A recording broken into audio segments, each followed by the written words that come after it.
Hello, hello. Hey, Kevin. I guess I'll say this. The new Skeleseller demo just launched on Wednesday. Adam wants to take it a bit easier than he's been taking it. He'll probably spend the day looking at feedback and trying to address some of it. Try the game here. Steam, done. Yeah, man. Um, I went through some stuff yesterday, but uh, hey, Paish, it hasn't been.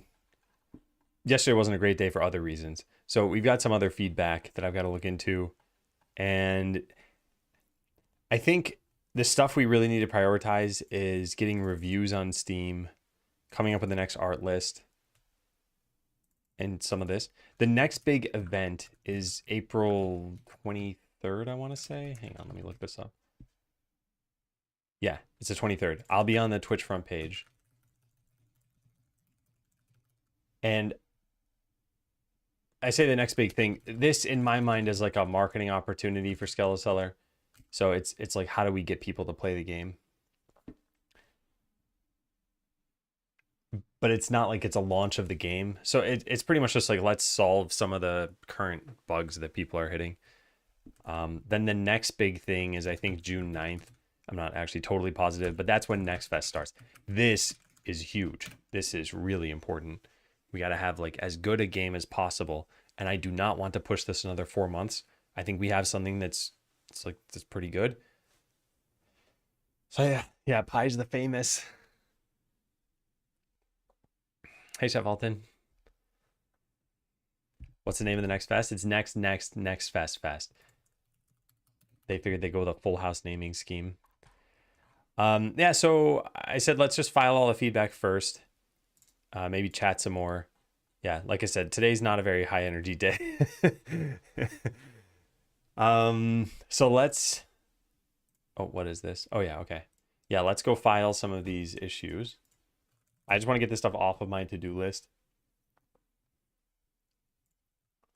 So what is this? Give me a sec. First time thing. Okay, yeah. So tutorial nudges can show up in the wrong spots or the wrong Z index.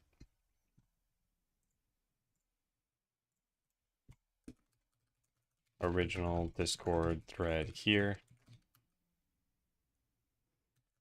Pictures from Broken Crown. All right, how do we copy this? Does this work? Yes, good. Okay. That's one, and here is another.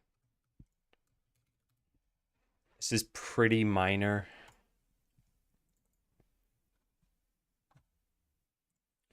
But there, it's been filed. Next would be nice to move, collapse, resize the fight screen. We've gotten this feedback so much, and I've always kind of said that I want to do it, but I don't exactly know how we would do it. I don't think moving the windows is probably the best idea. But yeah, I think some sort of... Turn that down. Is that super loud, or are my speakers just turned up? No, my speakers are just turned up. Yeah, so when you have a battle window open, it's always anchored to the middle, and you open your second one up and it nudges to the side. You open a third one up and you have this, and then you can scroll. People want both minimizing and maximizing for these. Maybe maximize for boss battles, maybe minimize for regular battles. And I think we still need to show something. But part of me wonders, like, what does the game lose if practically everyone always has the battles minimized?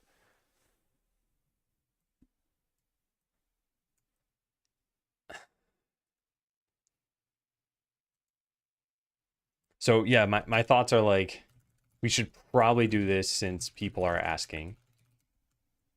But yeah, what happens if we do it? And then what happens if we want to undo it? I don't know. I guess it's pretty much just these questions or these things. The maximizing part, I don't think is going to be a problem. That'll be well, it'll be a technical problem, I guess, but it won't be a like. Should we even offer it? I think it's fine. We could put it in. But yeah, minimizing is what I wonder about more. Yeah, will people always have battles minimized? And if so, is that bad?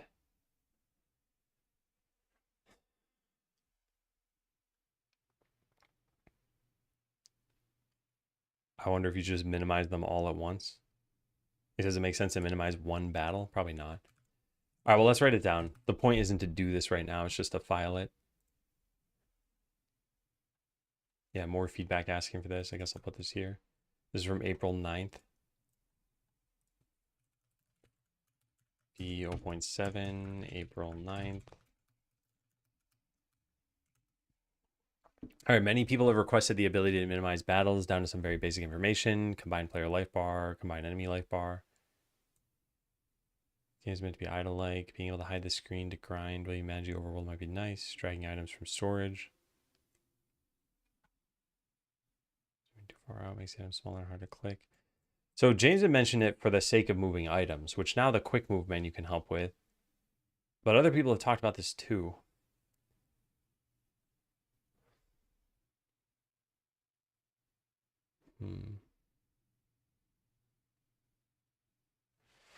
All right, what else do we have? I think if we want to test this out, we should probably slap together something bare bones here and see how people feel about it. We can minimize a battle and then restore that battle to its normal size. Probably shouldn't be able to minimize a boss battle. We may not even want to allow minimizing individual battles. Perhaps you either have all of them showing or none of them showing.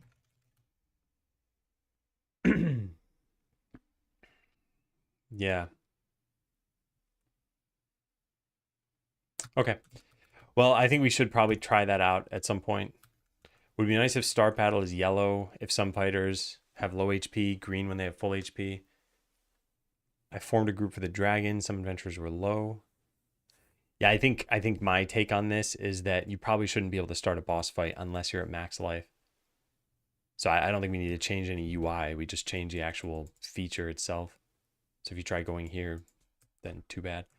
Let's search for life and see. Yeah, it was kind of this. Suppose you're in a situation, you close the battle window, you start a battle with a rogue. Go into battle at 50% life. Got a suggestion to make them wait for full life in this situation, since that's what you would do if you were auto battling. Which require that all adventurers be at max life whenever they're going to start a battle.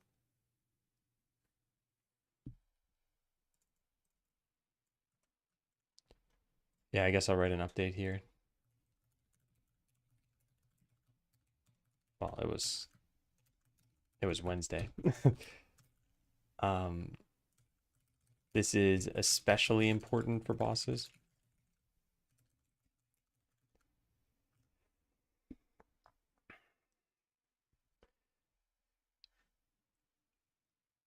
Is there anything else? No, I think that's pretty much it. Yeah, I think that's it. Okay, I think it's fine. All right, tutorial and tips. General feedback points. Start of the game feels well paced. Things are introduced slowly but timely. However, after building a shop, warehouse, armor shop, etc., I feel like the pace really picks up. There's a lot happening on screen. Notifications are easily missed, and some of the guidance starts to feel lacking. I think it could do with a little more explanation of what different buildings do and what benefit they bring. I might have missed it, but I accidentally stumbled on the tooltip that explains what sludge is and why it's useful, how it relates to leveling. I think it'd be nice to have the game stop or pause when important information about the fundamentals of the game are being explained. Yeah, I need to watch people play the game to see what is it they're thinking about and how do they figure these things out. Because I'm a bit torn. I think on one hand, you could have the game explain something. And on the other hand, if all of the players who play don't know how to do something, but know how to find out how to do something, then it's not necessarily a problem. Like you get these systems and yeah, it's like what in the world's going on here? How does this work? Maybe you eventually figure out, yeah, you can talk to the farmer, which we probably need to make clearer. We probably need to at least highlight her and have this show up. But then, yeah, you find out that there's wisdom sludge here and it doesn't say what it does.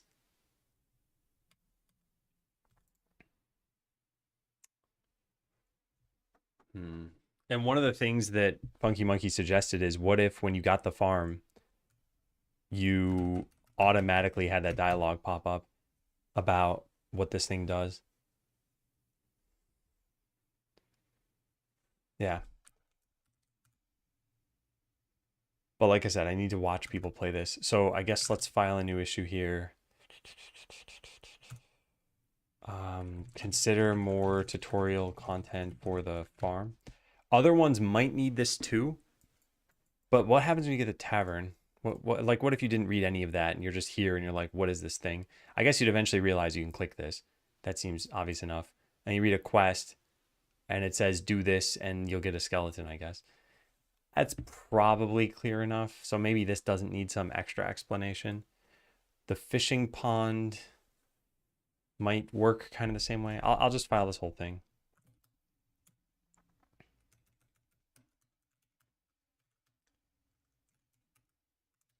Okay, so feedback on April 9th, be 0.7. Thoughts on what we can do?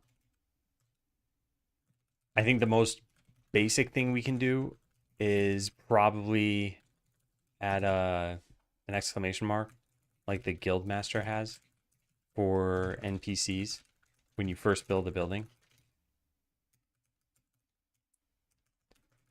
Clicking it would make the exclamation mark go away forever, and it would serve as a nudge for people to learn about what they've built.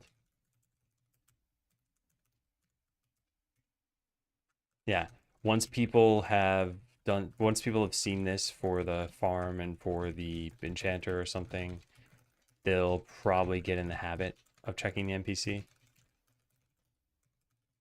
And this can be done in combination with more dialogue options so that the player can steer what they want help on. E.g., tell me about the extractor versus tell me about wisdom sludge. Yeah. All right, dialogue sizing problem is still an issue. Said some dialogues get clamped to the upper third of the screen, but at least they're still usable.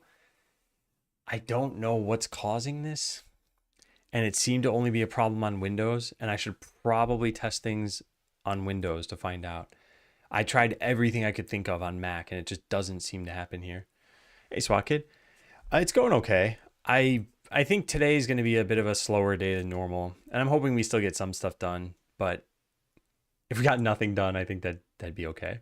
Whereas on a regular day, I'd be pretty bummed. Anyway, the issue that we're talking about here is this. You pop up a little dialogue here. You can move this around. But on Windows, for whatever reason, you can only move it within this region, I think. And like you try to move it farther down and it just doesn't work. And you should be able to move it anywhere. Being stuck to this region is not so bad. It's usable. It's just not what we expected. Before, it was stuck off the bottom of the screen. That was really bad. I can't repro it anymore after the change I sent. Yeah, it makes me wonder what would be different exactly. And my theory of why this might have mattered from the buildings menu is that maybe, and I don't know why this would matter, but maybe the button that spawned it, its Y position is being used. So like signs, you're typically in the middle of the screen, but these buttons are always at the top of the screen. I thought maybe that's something, but I couldn't get it on Mac. Sounds like a Good Friday to me. Yeah, I'm hoping it ends up being good.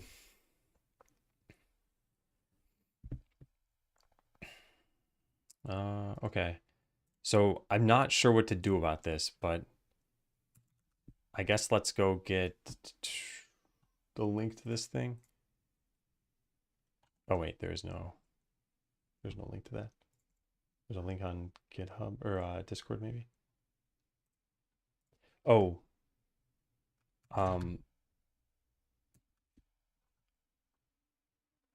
Free Technic found an issue with the devlog that I made. Yeah, let's edit this. I apparently use BB code here. Yeah.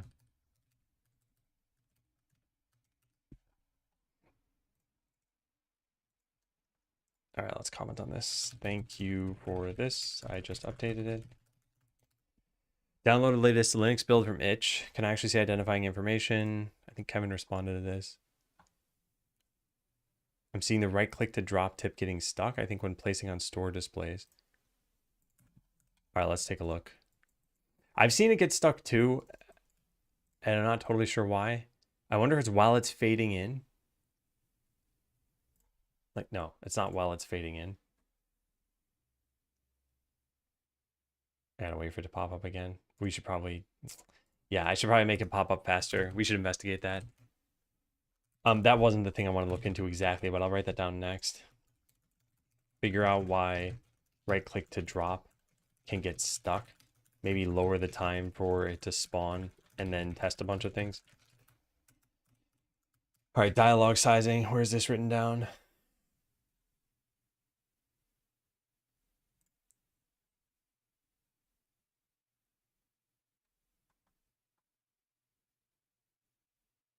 Yeah. All right, I'll copy a link to this. I'm not sure how many people are gonna hit this. There's another small mitigation I can send that would fix it if the window is resized, but other than that, I'm out of ideas. Yeah, the wait 2 frames thing, like, it'd be nice to know why this stuff is happening. I should just test it myself on Windows at some point. All right, I gotta sit down. Hey, WMs. Was humming the theme song earlier. Have you seen the Scala rap, WMs?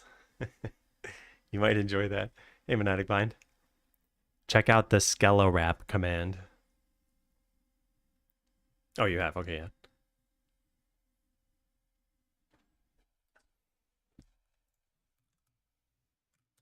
All right, so Discord conversation here. And what is the issue exactly? I guess dialogues can get stuck. Dialogues can be confined to a like the top of the screen on Windows. So notes, this apparently only happens on Windows. Like, I cannot repro for the life of me on Mac. Kevin, this is with Kevin's fix for this. What is the number behind this? 887. This is only when you open the dialog from the buildings menu, not from the signpost. And I believe this can happen with Hire Adventurer as well. So it's really any menu that you open it from. Almost a little too good. Mentioned it doesn't happen if there's a dialogue already open. Oh yeah. And it apparently doesn't happen when a dialogue is already open. And I can't repro this for the life of me on Mac OS. I tried a bunch of different things. Okay, I need to test this out on Windows to see if it happens for me there. I wonder, there were a bunch of people who reported this general issue, and then Kevin made the fix, and now this version's online. I wonder if those people are running into issues too. Hey James, how you doing? Works on my machine. Well, that's the problem. If it also didn't work on my machine, I would love to repro this and fix it. So figure out why right click to drop can get stuck. Let's go write that down. Figure out why right click to drop can get stuck on the screen. And we'll take a picture of this. I just have to wait. Takes 5 seconds. Yeah. There. I don't have the repro steps, but I know this can happen. We should try lowering the time for it to appear. Where is that? there's a contextual tip somewhere.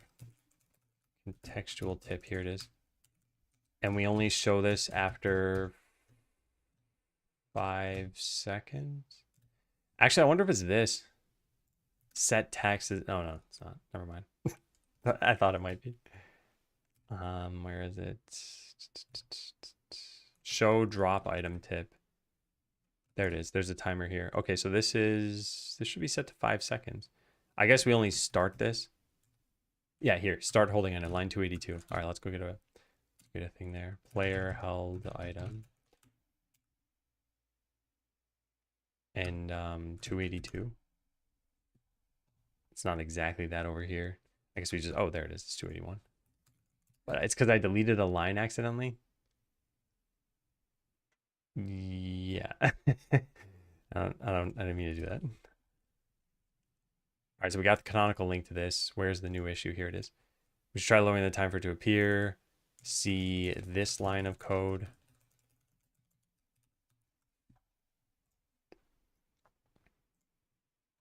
Okay. James said he doesn't read perks and thinks he probably wouldn't have seen the extractor lever if he hadn't seen me develop it. Yeah.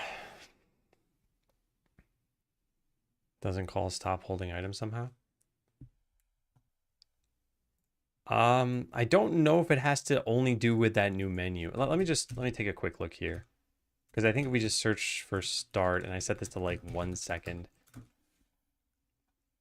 I think this can happen even without that menu. Because I'm pretty sure I've seen it get stuck before. But it's hard to say exactly what causes it. It probably has to do with having a bunch of items here and then trying to like get rid of them at the same time that you do something else. Yeah, like there, it just got stuck. I'll just... What did I do? Let's try to figure that out. So I had the garbage slime and I made some potions and I click this until it shows up, give it to the slime, click this, and then put it on another item. Maybe it was when you click another item and... They were over here and I wonder if that mattered.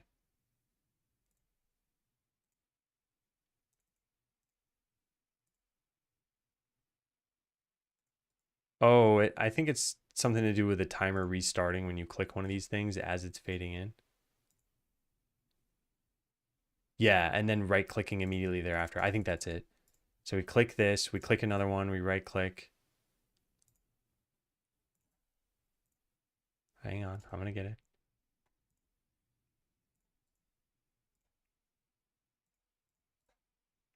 I don't know. Does potion value matter when planting crops? Yeah, it does. I'll just pull back the curtain a little bit so you can see. Every 2 gold worth of potions that you give it, it gives you a seed. So if you get a 15 gold potion, you'll get 7 seeds. And then it will actually remember that you have now 1 leftover gold. So if you somehow had a potion worth 1 gold, it'll give you another seed at that point. While the fade in, it's something like that. But it wasn't exactly that. There's something more to it. I don't know what it is. I repro'd this pretty quickly with just the following. No quick move menu. The garbage slime. And right-clicking... What's the button called? Grant items. And lowering the start 5 to start 1.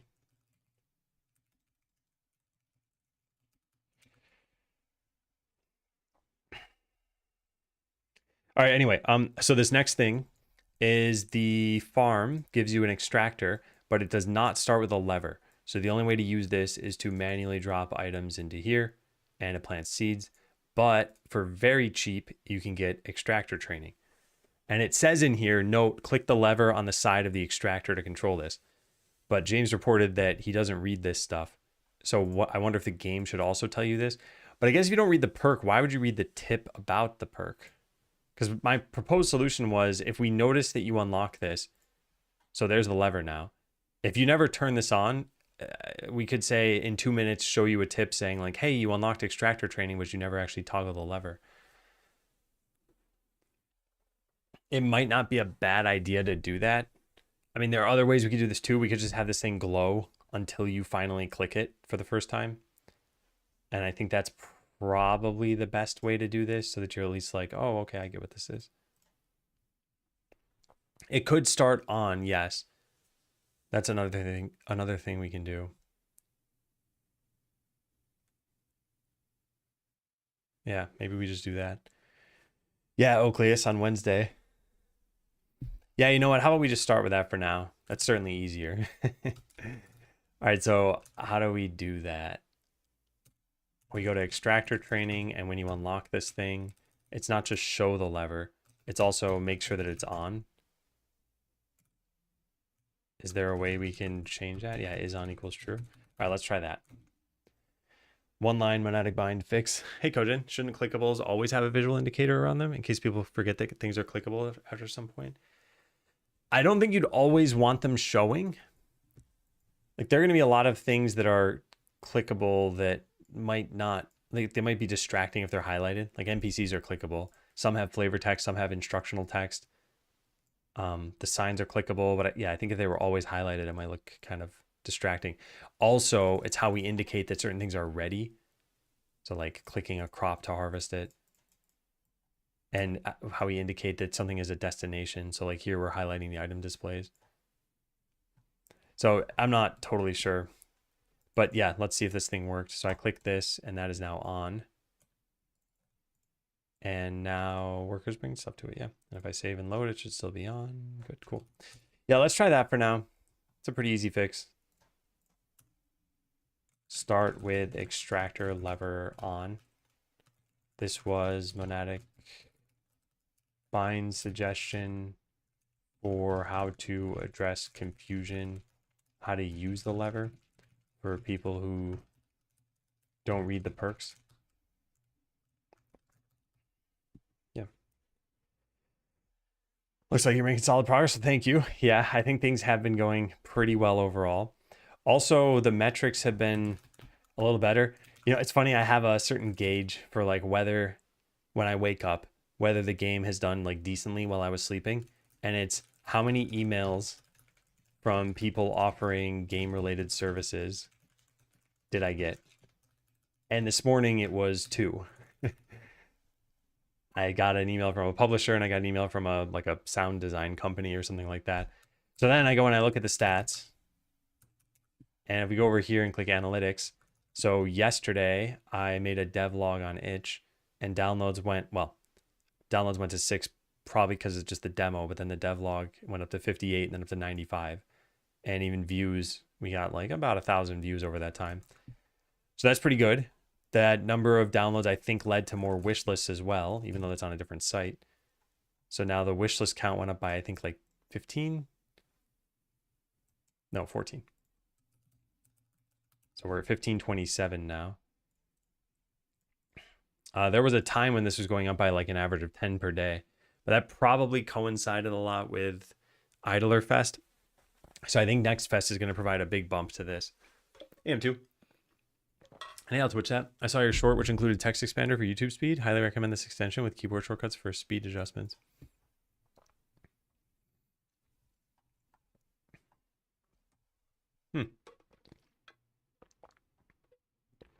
I don't very often go beyond 2x. And when I do, I don't mind using the shortcut script that I have. But it is nice that something like this exists. On mobile, they added in special controls to go up to 4x now. When it fails spectacularly, no.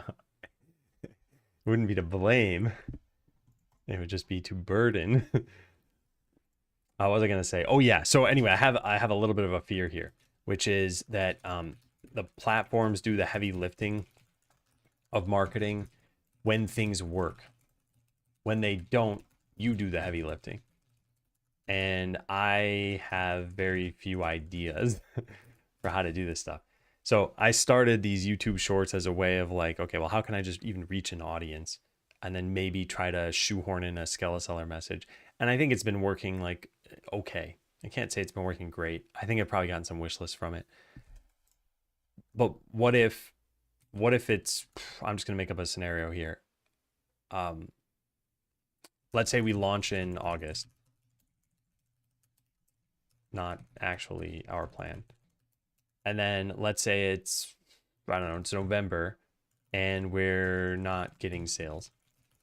So now what do we do? And it's like, well, the answer is market. Well, probably it's market. I guess the other option is improve the game, but it's one of those two things, right? It's either people know about the game and they don't like it, in which case improve it, or people don't know about the game. So I suspect it's going to be to market the game, because I don't think we'll get to launch and not know if the game is bad. Hey, Mr. Halsey, thanks for the raid. 9 a.m. running. All right, I thank you, and I hope you have a good weekend. I shall give thee a shout out. There we go. I like it because I set more fine-grained control and frequently do those. Yeah, I see what you're saying. Hey, PG King, I really liked your demo. Can't wait to see more. Provided some feedback too, but I'm guessing multiple people already suggested that stuff. Sorry in advance. No, don't be sorry for that. Also, any feedback is good feedback. Let me take a look at... I read through all of it so far. No, wait, no, hang on. There's one new response. Let me see what the new response says. Maybe this is you. Ah, it is you. Let me see. Swapping items and opportunity to choose the way the adventures are positioned. Okay, I see. The swapping items thing we might do, the positioning of adventurers doesn't actually matter in battle. I know that you can actually control it if you want to. So rogue, mage, warrior on this screen, I start a battle. They're going to be, yeah, well, I guess they fan out in a spiral. But anyway, their order on this screen will impact the order in battle, but the order in battle doesn't mean anything. So I was actually thinking that possibly we should make it look even less like the order matters. Because I know there are games where the ordering does matter. And I actually really like that about Ogre Battle 64. I thought it was a cool idea. You could, for those who haven't played this game, it was a 3x3 grid that you put your characters on. And then based on that grid, they'd show up that way in combat. But based on where they were in the grid, they'd do different things. So maybe a cleric in the front row would do an attack, but in the back row would actually heal. So you might be like, well, why wouldn't I always want them to be in the back row? And you would, but then there was something that could shift how you get into battles, which might make it so that things get rotated here. Anyway, cool idea for that game. I don't think something like that would work for Skeleseller, so I think we need to make it clear at some point somehow that order doesn't matter. No, it's still good feedback because people have thought this. And I think there's always something actionable when it comes to feedback, or almost always. Sometimes it truly is someone just missed all of the signs in the game and got the wrong feedback on something in the game. And it's like, well, that could be the player. But usually it's not the player. It's usually that the game can do something better. Anyway, thank you for leaving it. Thanks for trying it. I'm glad you liked it. Make an FPS. That would be pretty cool. All right, so I'm going to delete this for now. We've done something about it. Would it be hard to make it so if you drag an item and an item was already there, it'd swap? Yeah, so this is exactly what PG King just said too. And we don't have anything written about this. Allow for swapping items by dragging one to a destination. This has been requested by 2 people in the last 2 days. This is one. And this is another. Feedback number 7 here. Give me a sec. There we go. All right, how's that look?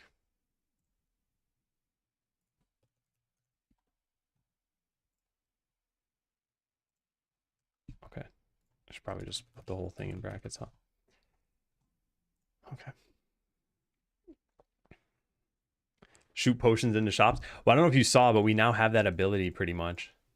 So if you get this perk, the quick move menu, now when I pick up an item, I can just drag it to there and shoot it into the shop. And you can use keyboard shortcuts. So I could just press like 1, 1, 1, 1, 1, 1.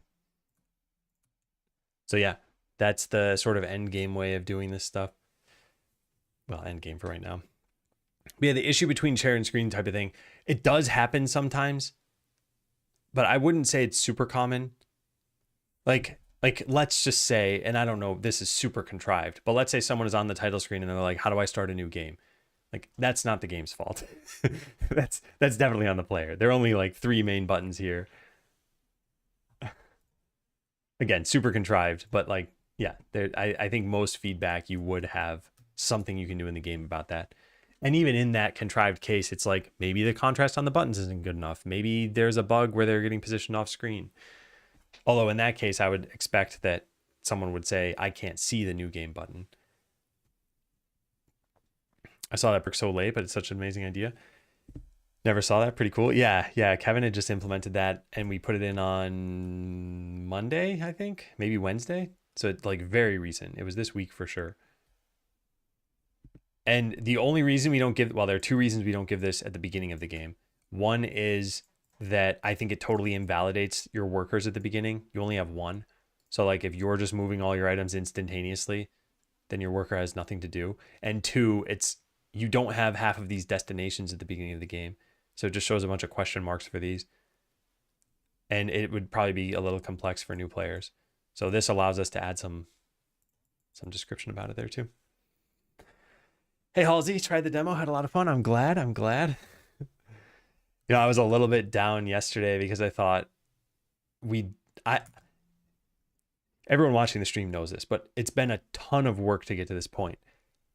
And yet, even on top of the last demo, so version 0.6, it's like that took, 10 months to get to? So version 0.7 took a total of 12 months to get to. But still, even just that last 2 months, it's like there was a lot that happened there.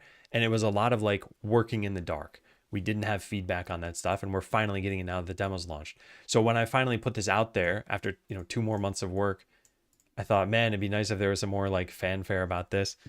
But we just don't have the marketing for that to happen really. And still, the metrics have been rising, so it's not like things are bad. When we launched the demo, we were at 1,056 unique people who opened the game. So these are not people who clicked like claim to my account. That number's higher. But these are people who actually like opened the game and presumably played for at least a minute or something. I don't know. That's probably not inherent there. Now that number is up to not a ton more. It's 1,079.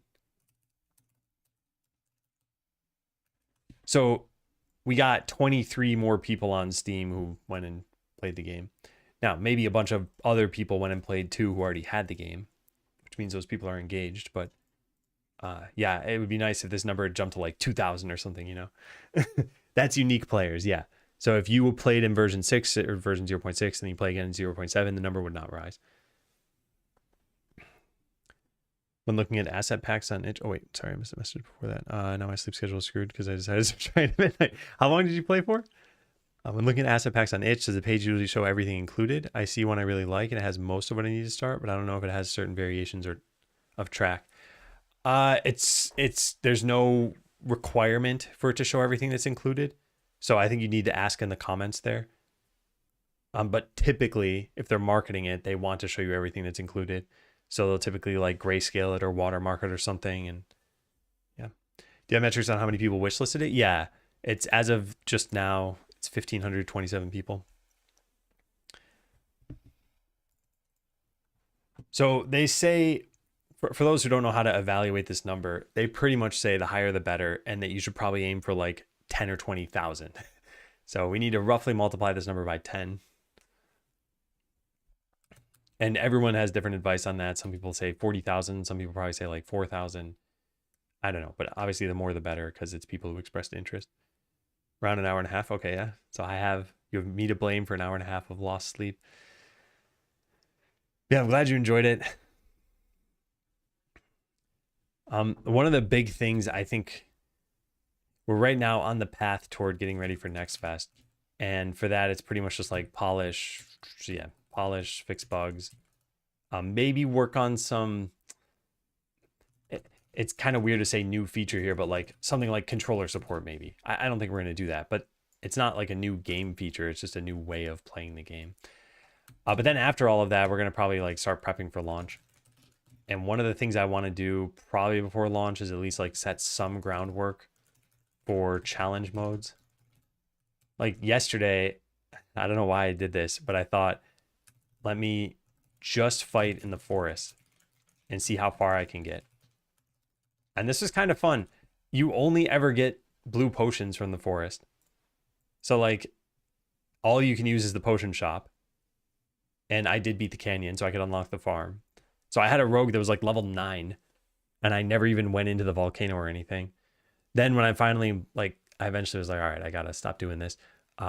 I battled with that rogue in like the next 4 locations, and they just stomped all of them. Yeah, forest percent run. But it's kind of interesting. So I think challenge runs like that one itself is probably not that hard to do, but other ones I think we need to develop a little bit of support for. I'm imagining something like, what if there was a farm only mode where you don't even get shops anymore? You just get crops, or maybe you have one shop and it can sell crops. So like you don't find armors anymore. They just don't even exist. You just find various potions and you dunk them into the extractor. Is that fun? Is that interesting enough? So yeah, we got to think about that too. All right, what's next? Finding it really tricky to click on the flags in the battle map. Yeah, so we gotta use those new graphics. I don't know if I wrote this down anywhere. Battle map. Let's see here. Graphics are here, although we're missing the fully formed paths. General, I want to add some polish, darken areas, while clicking the entire area. Yeah, and for that, I want to write some feedback. EGC feedback below. There. Hey, Devil Dog. A blacksmith.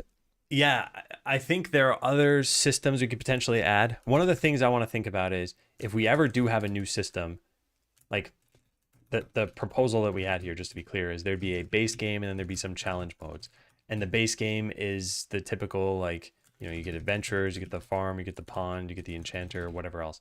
The challenge modes might restrict some of what you do or might change some of what you do, but I don't think it should add new systems, because then I think we should just put those in the base game. So if we ever did have like crafting, let's say, that should probably be in the base game, and then some challenge mode should really play on the crafting aspect. Finally demoed the game. It was delightful. Have a bit of feedback. Yeah, sure. Feel free to share however you think is best. If you want to just type it here, that's fine. Well, I guess if it's like less than 500 characters, typing it here is fine. Discord is fine. The Google form is fine. Whatever you prefer, whatever's easiest for you. Yeah, max 2 adventures, things like that. I think it'd be pretty cool. But is it worth someone saying like, oh man, the base game was whatever, 4 hours of gameplay. Do I really want to play another 4 hours just to have 2 adventurers? And that's my restriction. So I don't know. I think it might feel cool if you're unlocking. Maybe that's how you'd get rare items. Like every challenge mode you beat can give you other rare items that can drop. I'm not sure. I don't like the 250 or more thing on itch assets. Yeah, I think Humble Bundle kind of started that idea. If you look at a lot of these, let's just click this. Yeah, so for you can get 3 items here for $1, but if you pay $10, you get this many, and if you pay $18, you get this many. And actually, the way they did it, and they're probably still doing it this way, but I'm not going to read any of this right now, is that it was based on the average of what everyone had paid up until that point. So as people pay more, this amount would actually rise that you'd have to pay to get all of them. But I think it's cool. It's almost like a collective bidding force on this stuff. Hey, boogers. So you've dropped your Dorito. All right, so I think this will be addressed. Toggling window modes and changing window size through the OS. I still haven't taken the time to understand this, and I'm just going to file this for now. Problem toggling window modes. Note, I was not in the state of mind to understand this when it was reported, and I still haven't reread it. Let's do that. Yeah. Well, we probably have to do something here. This is the laziest bug I think I've ever filed. Yeah. All right.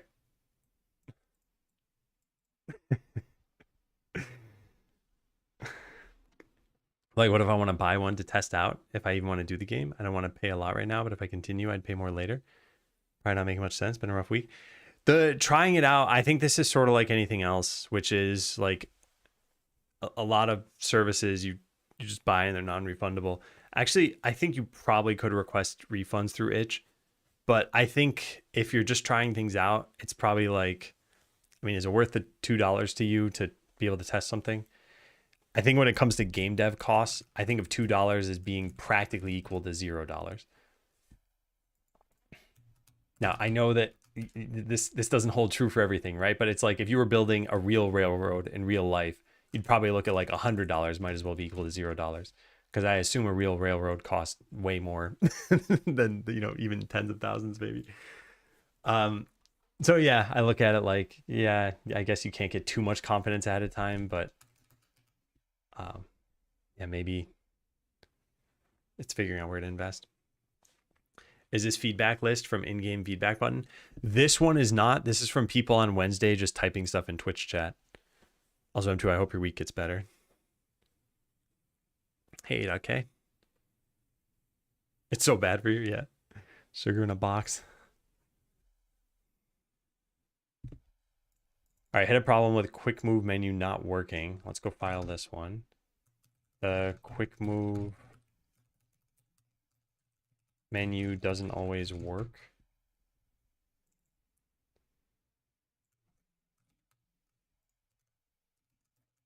Okay, so those are the quotes, and then here's the video.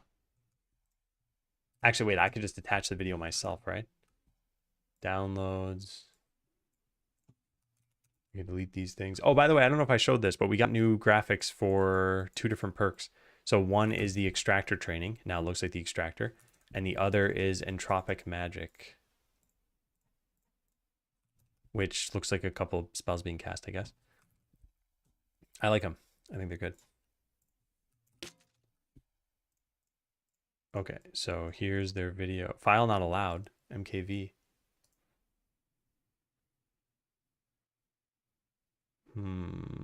I guess I could compress it and then upload a zip. Do they allow that? Yeah. Here's the zipped video file that they reported. Okay, cool. What I'm saying is if I continue the game, I'd pay more than that. Maybe I can contribute more later. I think you could. I'm not actually sure. I guess you could always, it's kind of weird, but you could always start a new account and then just pay whatever the extra is from a new account. It'll look like a different sale to them. But there's probably a way to pay more later. I can convert it and update the issue. Oh, you don't have to. I think it's fine. Whenever one of us tackles this, we'll just download it and watch it. I think we should probably be spending our time actually like fixing the bugs. Is that the name, Boomer, of the cereal that I was thinking of? There's something that Costco has that I couldn't figure out what the name was. I think it was also gluten-free. No, I don't think it's this. Item stacking feels unbalanced, should cost more. I don't know, because my gold flew into space. I love this sentence, because now my gold flew into space. Yeah, item stacking is super powerful. And I don't even know how we introduce it, because no matter what, going from 1 item to 2 items, that's a 100% increase. So wherever you are in the game, we can't gradually introduce it. Unless we were to start with a size being like 5 items to 6 items or something like that. But that's going to drastically change the entire game. I like the idea of just having 1 item at a time at first. So yeah, when we do introduce this, it's either got to cost so much money or it's got to happen late enough in the game. Yeah, we probably need to make it cost even more. I'm not sure. I'm not sure. But that's something we'll just keep an eye on for later. I don't think we need an explicit note for this. Holding WSD and clicking the battle map still makes the camera pan.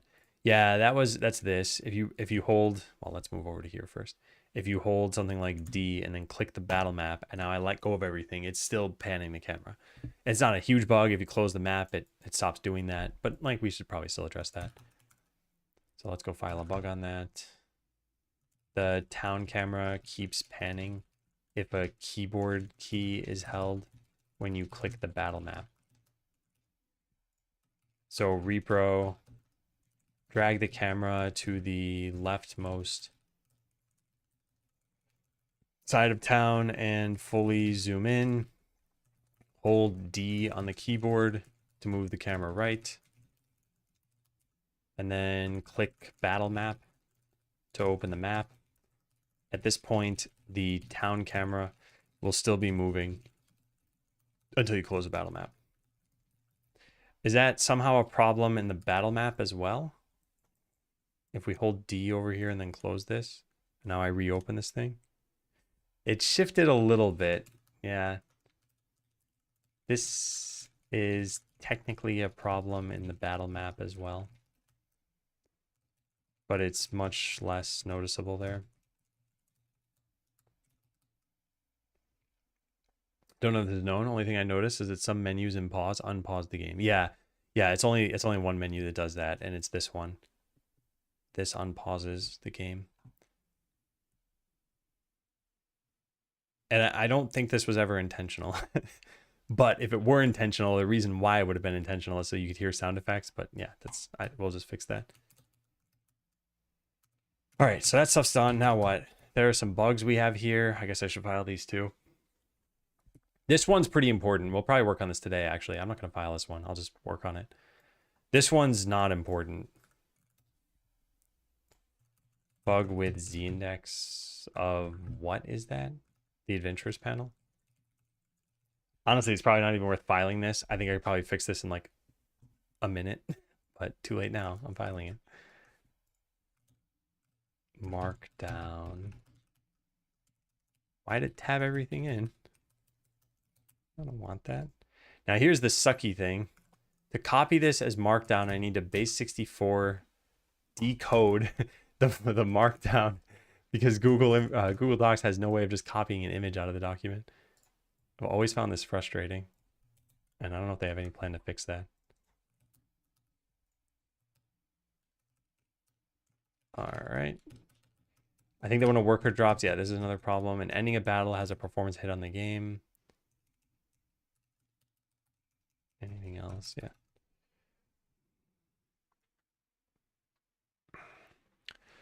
Sometimes sound effect controls play a sound. Yeah, and I think we should do something like that. Yeah. Able to do some soldering last night and hold wire between my pointer finger and thumb. Nice, nice.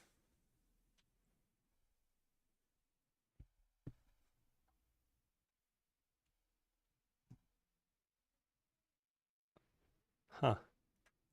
Blink an eye. Tastes like cinnamon and sugar to me. Oh, man. Okay, let's go figure this out. I don't think this should be too hard to fix. So now let's go find out if my gut is calibrated correctly. Also, what did I check in? Oh, yeah. Okay, this is just what happens if you get item stacking and shiny loot. So we need money. Oh, we can't afford it. Okay, we need that and that. Now let's fully max that out. All right, now we grant, well, let's save. And then let's go change all instance data so that we always get stacks of 3 here. Yeah. Now I'm going to load our save file. We'll give ourselves a stack of 3 small blue potions and sell them in the shop. Load. Create. Oh, whoops. I need one more level of item stacking. All right, well, it doesn't really make a difference whether it's 2 or 3. The bug still happens, which is more obvious with 3. So here it says this. It says value is 10 gold because each one's worth 5 gold. But when a customer comes and buys it, they give you 9 gold. And the reason why is that we're only applying the bonus to, or wait, no, it has to do with how we're doing math.ceiling, right? Yeah, so we got to figure out how that's working. So let's go look at shiny loot. The tooltip is correct. It's the actual amount of money that we're giving that's not correct.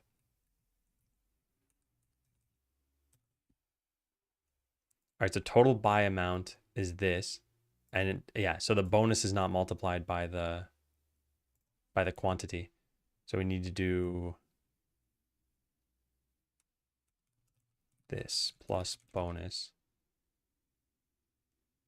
times the quantity. Oh wait, the bonus is, oh God. Okay, hold on. Let's do it this way. So this is buy amount. And then the total buy amount is the buy amount plus the bonus times the quantity. Yeah, that should do it. Let's try that. Thank you, M2. Yeah, I'm really happy we got the demo out. We got some quick feedback. You know, it's funny because it felt like the game was on fire when we launched it, you know, months and months ago. It's like we'd launch and then we'd get 14 bugs immediately. And now we got like 2 or 3 pretty high priority ones, but the rest of these aren't too bad.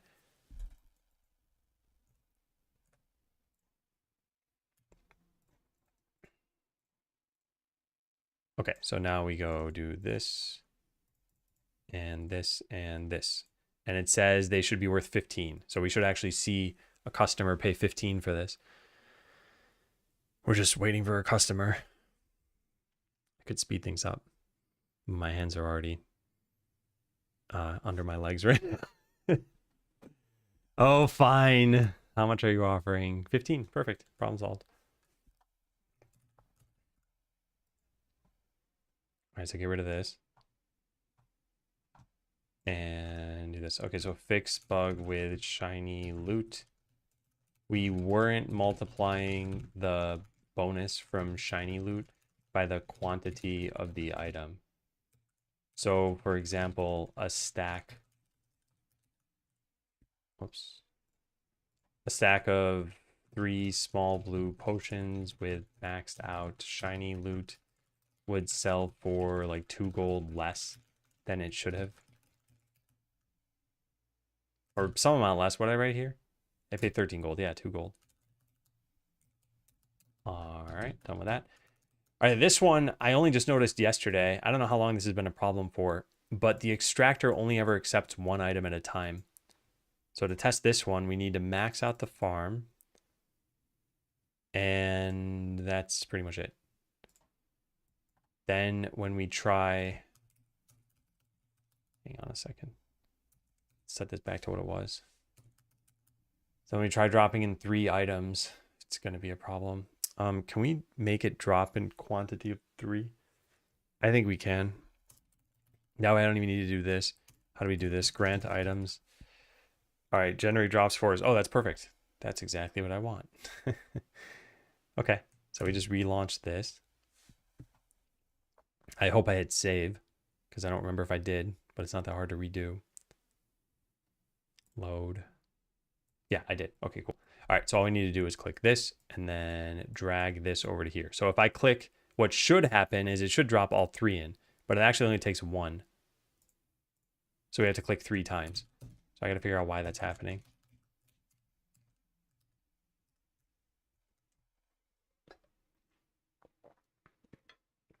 Quantity to accept.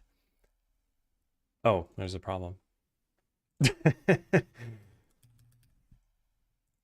At least I think that's a problem. 1. This is set to math.max of 1. Or no, that's correct. My bad. What I meant is that this is probably wrong. What is this? Max fish value allowed is what? 50 divided by the value of 1 item. And is the integer value of that? Should that be 10? Is this not being used correctly? Huh. That's about a breakpoint there. Oh, we don't even have the fishing pond though. What is going on with that? So this is 1, yeah. Max fish value allowed is 0. What? Oh yeah, because the pond doesn't exist.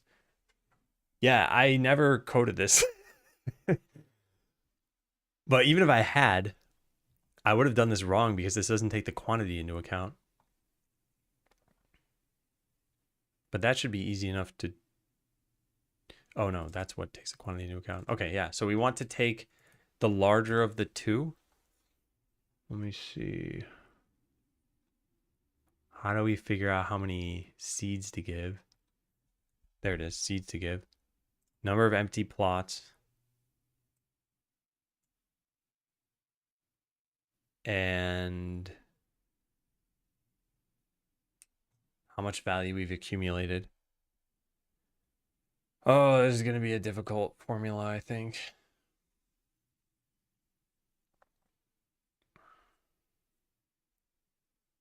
Okay. I have an idea for how we can do this.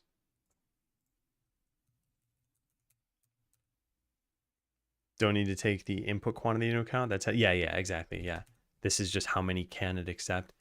But the difficulty here is going to be, we need to know how many, so I guess how many plots you have. Where's that? Here. So this is the number of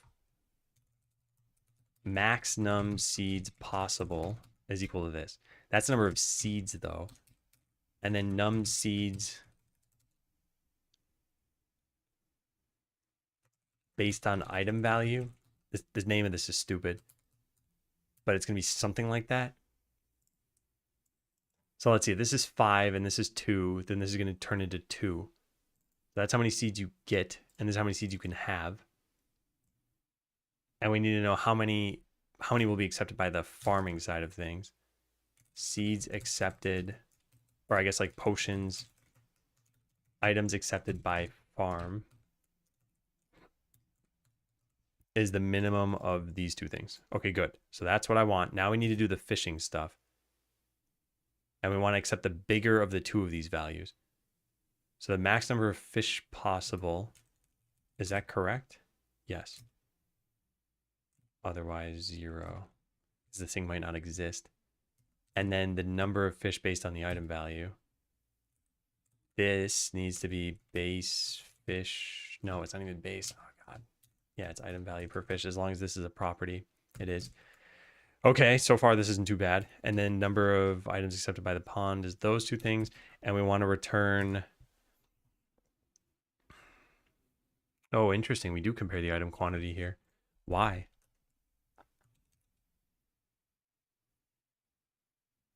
Interesting. So max quantity to accept is going to be the maximum. Can you specify 3 things for this?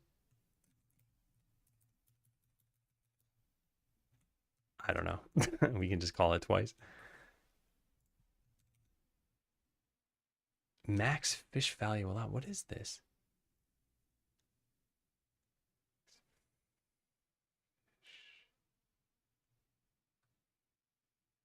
Zero minus the current count times item value per fish. Oh, that actually is what I want. I did this wrong then, didn't I?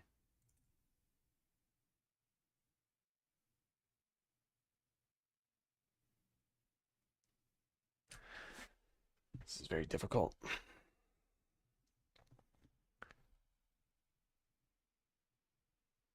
Hang on a second. Let me process what this thing is again. The maximum item value that the pond can currently accept. So we get your maximum number of fish minus the number of fish you have. So that's how many fish you could accept times the item value per fish. Okay.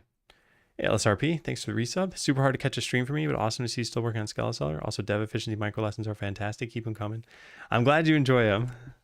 Thanks again for the sub. For those who haven't seen this, whether or not you want to see it, I would like if you could check this out anyway and tell me what you think.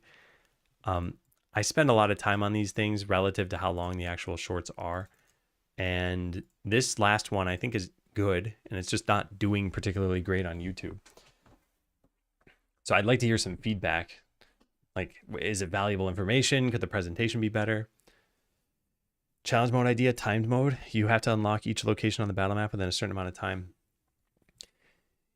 Yeah, I think some kind of time-based mode would be interesting, and I don't know if it should be layered on each individual challenge. So imagine like a farm-only mode, and you get some sort of like completion score, and you're judged on, I don't know, the challenge itself and then the time that you do it in, so that there isn't a time-specific mode. It's just sort of layered on top of everything. But I don't know what the actual modes are going to look like yet. Okay, so yeah, this is the maximum number of value you can allow. So if you have a max of 3 fish and you already have 1 in your pond, then you can accept 2, and the value per fish could be, let's say, 40. So you'd accept 80 gold worth of items. So that's probably what we should be doing here, right? Yes, it is exactly that. So num fish based on item value is this, and we don't need that anymore. Oh, and that's just the entire, that's the entire formula that we have. I wonder if we could have simplified this for the farm as well. Anyway, so we need that now, and then items accepted by pawn. And this doesn't accept 3 things. No overload takes 3 arguments. Yeah, fine.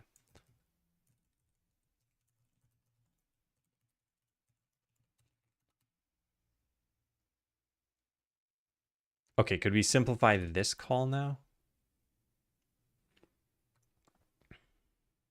And why do we not use this? Max fish value allowed is used there. Max seed value allowed. We do use this. What? It's number of empty plots times the base item value. Number of empty plots. No, but don't we need to know how much is accumulated here?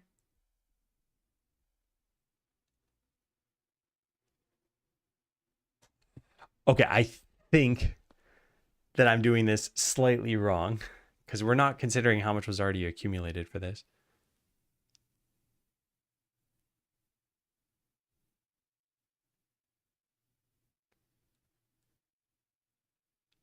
Yeah.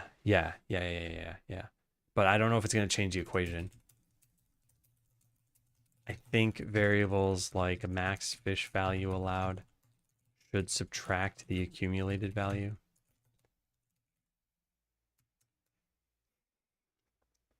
I interacted with your video.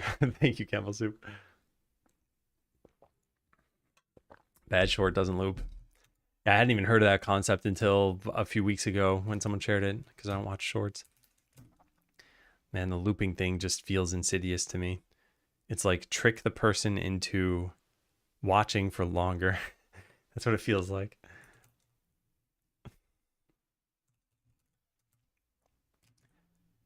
All right, what is this again? Number of plots times the base item value per seed. So if we did this over here, then we should be able to do the same thing over here. But they should work out to be the same number. Is it? Number of empty plots, number of seeds based on item value. I think cap it at the max number possible. Yeah, so I think we need to subtract the accumulated value, which, by the way, is very easy to do. But what does this mean? Can I think of any scenario? Is there any scenario where we shouldn't accept 2 items at once because of the accumulated value? Yeah, I guess so. Yeah, so let's say a seed takes 5G. And let's say you have 4G accumulated. And let's say you can have 2 seeds max and have 0 currently. And an item is worth 6 gold. Yeah, so that'll bump you from 4 gold to 10 gold. So it'll take 1 item to give you 2 seeds.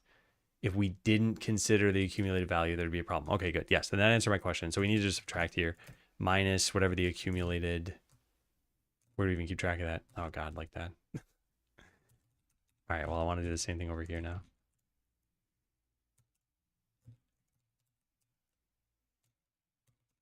There we go. Favorite was a combination of moving the sidebar to the right and moving the command palette more to the left. Yeah, it's funny, right? Those are very minor things, and yet I think we just don't consider this stuff. And then someone's like, hey, have you thought about this? And you're like, yeah, why am I not doing that? And I've commented on this before, and I'll probably make a short about this, but one of the biggest ones is pageless mode. How do you page setup? Yeah, so I've seen a lot of people who have Word or Google Docs set up like this and then have print layout turned on. And it just makes a bunch of blank space in the middle of your document. Like, would you ever expect to read a bulleted list like this? No. But then why do so many people leave this blank space there?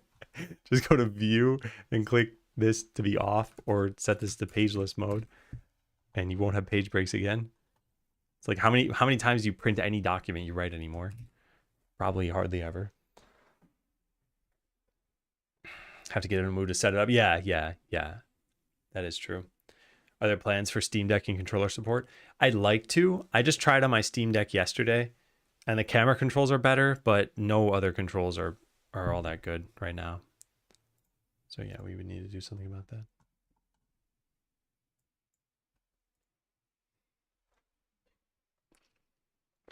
Maybe it was just time of day. It might have been time of day, but the way that this works, let me show you, is that the algorithm can pick up your video at pretty much any time. So like I posted it and it did pretty poorly at first. It like capped out at 300 or 400 views and then just was stagnant. Then for whatever reason, like shot up. It like tripled the number of views. And then it's been rising since there, but it's not very quickly. That's all. I think sharing it on stream probably does tend to help. Yeah. Anyway, some of the other shorts did a little bit better. Obviously, like this only listen to my keyboard. Yeah. We had a policy at Google when I was there that you couldn't install these sorts of things because yeah, they listen to your every keystroke you send. But I really wanted to use a text expander, so I ended up writing one myself. And then it was really poorly written because I didn't really understand Swift all that well, and it wasn't my job to make a text expander. It was just something I wanted to do. So I made something like very hackily put together. It worked. It's no one knows about it. It's just there. It's dead on some server. I don't remember any of the code. I don't. Yeah, I probably didn't do a very good job, but it did what it needed to do, and I liked it. Showed us he made 12 cents. I don't think sharing revenue is a bad thing, right? Deep herding was just brought back. Swift seems like a good language. It just doesn't seem like the kind of language you pick up without reading documentation. There are enough different things about the language where it wasn't just intuitive when I tried these things out. All right, I think we fixed the problem. Let's go test this. Do you feel comfortable with a Spanzo being private and secure? I feel comfortable enough. Yeah. I haven't audited the code base myself. Also, is AutoHotkey open source? It apparently is.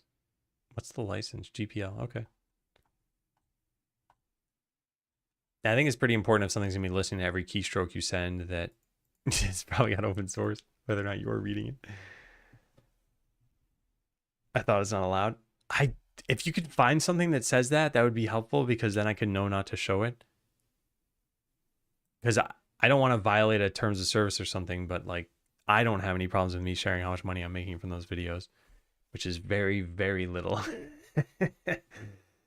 Man, every short combined across all the views I've gotten so far has probably made like $2. So not retiring off that anytime soon. Okay, we got to test this. So load our saved game. Hope it's still there. Good. Grant an item. Drag this into here. Should drop all 3 in. I still have the breakpoint, but otherwise that's fine. It gave me 4 seeds. Is that what I expect? 3 times 3 is 9. Divided by 2, rounded down is, 4. Okay, so now let's keep doing this. That time it gave me 5, which makes sense because we had the accumulated value of 1. So I'm going to do this until we fill up the whole farm.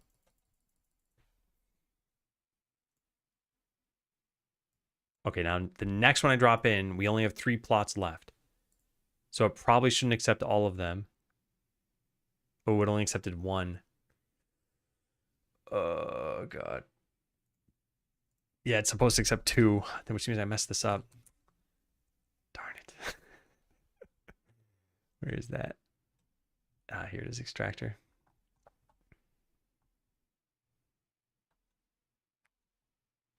All right, so we're taking the max value allowed and subtracting this. I guess we need to, instead of doing an int, we need to do math.ceiling. Yeah, because we're always going to round up eventually anyway. Okay, that's not bad. I think that's not bad. Yeah, int math.ceiling and int math.ceiling. Now, why is ceiling not working? Call is ambiguous between the property decimal and double. Sure, whatever. Make it doubles. I don't really care. There, that works.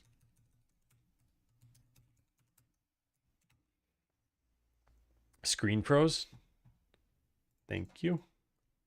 That happens every once in a while. I appreciate that, Toulouse. Remember watching your videos since you developed a turn-based mech ships game with Pure.js? Yeah. Hey again, Corvo. That was Botland.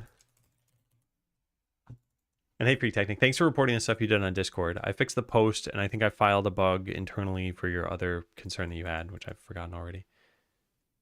What were you saying on Linux? Oh yeah, the right click to hold stuff. Yeah. I filed a bug on that. All right, we're gonna do this exact same thing that we just did, and it should have exactly the same outcome except for at the very end. So we do this. Good. And now we can only accept 3. So when I click this and drop it in, it should take 2 potions. Yes. Perfect. Awesome. People were able to change the lights. Yeah. I still have the lights, but I turned that off since I have a green screen. And if you could change the lights on me, it would ruin the chroma keying a bit.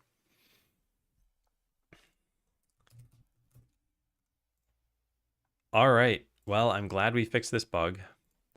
I don't even know if anyone noticed it. But yeah, fix extractor accepting items. Before this, the extractor would only ever accept items based on the pawn, which you may not have even unlocked. Now it will properly take into account whether you need more seeds or fish eggs and accept more than a single item at a time.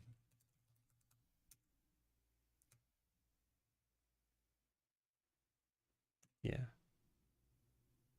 Good. All right, not bad. This is going to be to investigate the performance.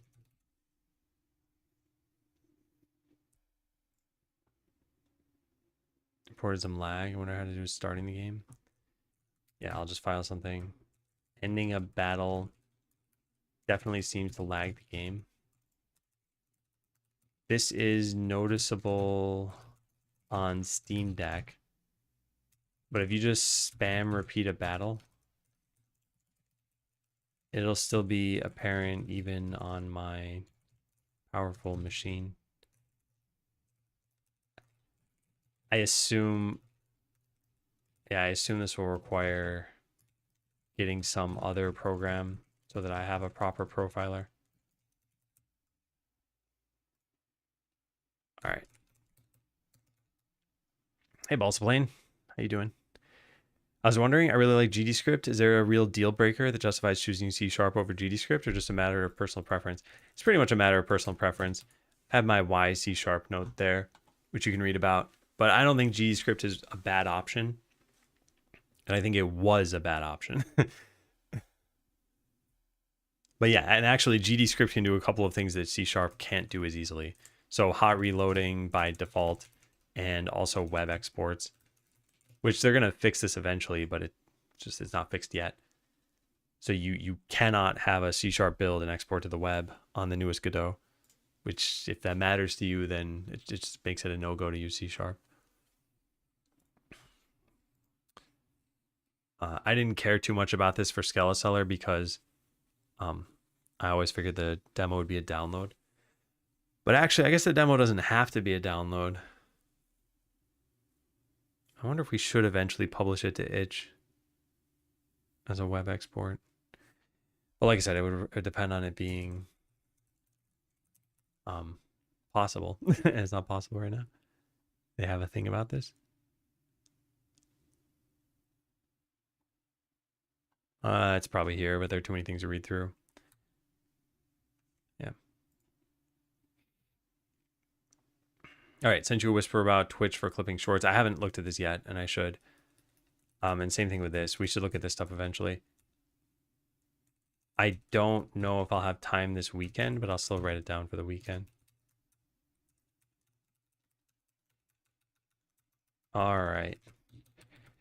Okay, so step 1 is done. File all the feedback so it's not on this list. Oh, and in the Google form. Okay, we got to go do that. We're not done with this yet. Give me a sec. Let me go find this.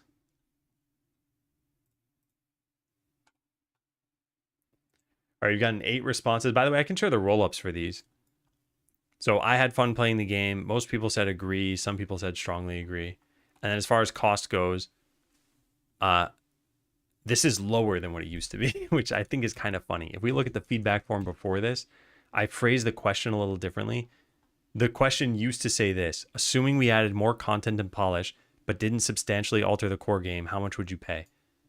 And here you can see, let me just take a picture so I don't accidentally share something I shouldn't share. All right, here you can see that very few people actually said less than $5. It was only 16%. And most people were in the 5 to 9 bucket and the 10 to 14 bucket, split evenly, exactly evenly. And then this person didn't understand the question. I'm saying this because I read their specific feedback confirming that they didn't understand the question. So, yeah, you can trust everything but this purple slice. And now in the new world, we can see the majority of people, or at least the largest single answer, is less than $5. And I've changed the wording to, assuming we added more adventurers, bosses, locations, and items, but did not add more systems, how much would you pay? And it's kind of funny because we bolded not here and talked about not adding more systems, but it's still substantially the same idea as before. So yeah, let's see what happens with this. Think they'll implement the alternative? Working on loading Godot as a library. Interesting. Sounds like a lot of work. Anyway, the rest of the feedback is all stuff that people sometimes share personal information. So I'm gonna compile it all on my other screen here, and then we're gonna write that we've looked through everything up till. Hang on one sec.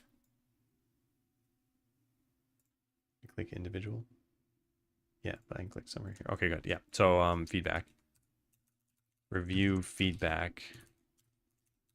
I've processed up to and including number 8. Well, I haven't actually done that yet, but I'm about to.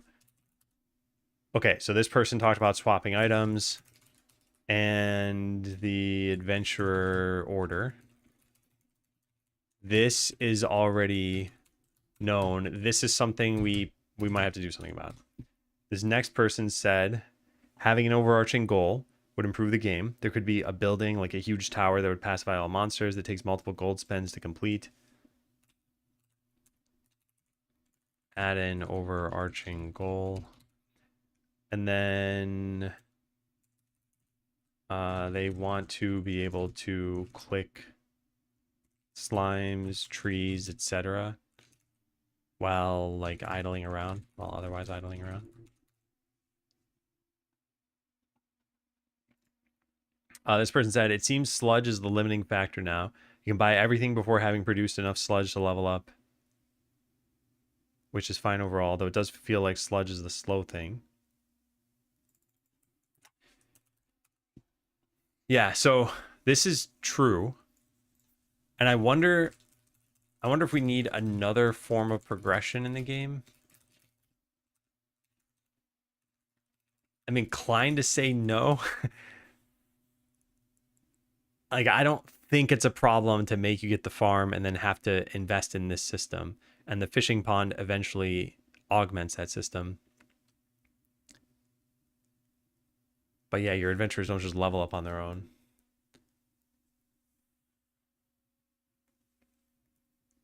Hey, Golden Gun, I'd say $9.99 with sales often would be a good pricing strategy. I wanted to average to $10. And I know that right now there isn't enough content to maybe not enough content to justify it, but I want to add in challenge modes, and I think that would then justify it. Still pay India does more than half a cup Starbucks coffee. Yeah, but I mean, that's the state of the world. I don't think you're going to change that. Seems like most idle games that aren't free to play are $6 to $10.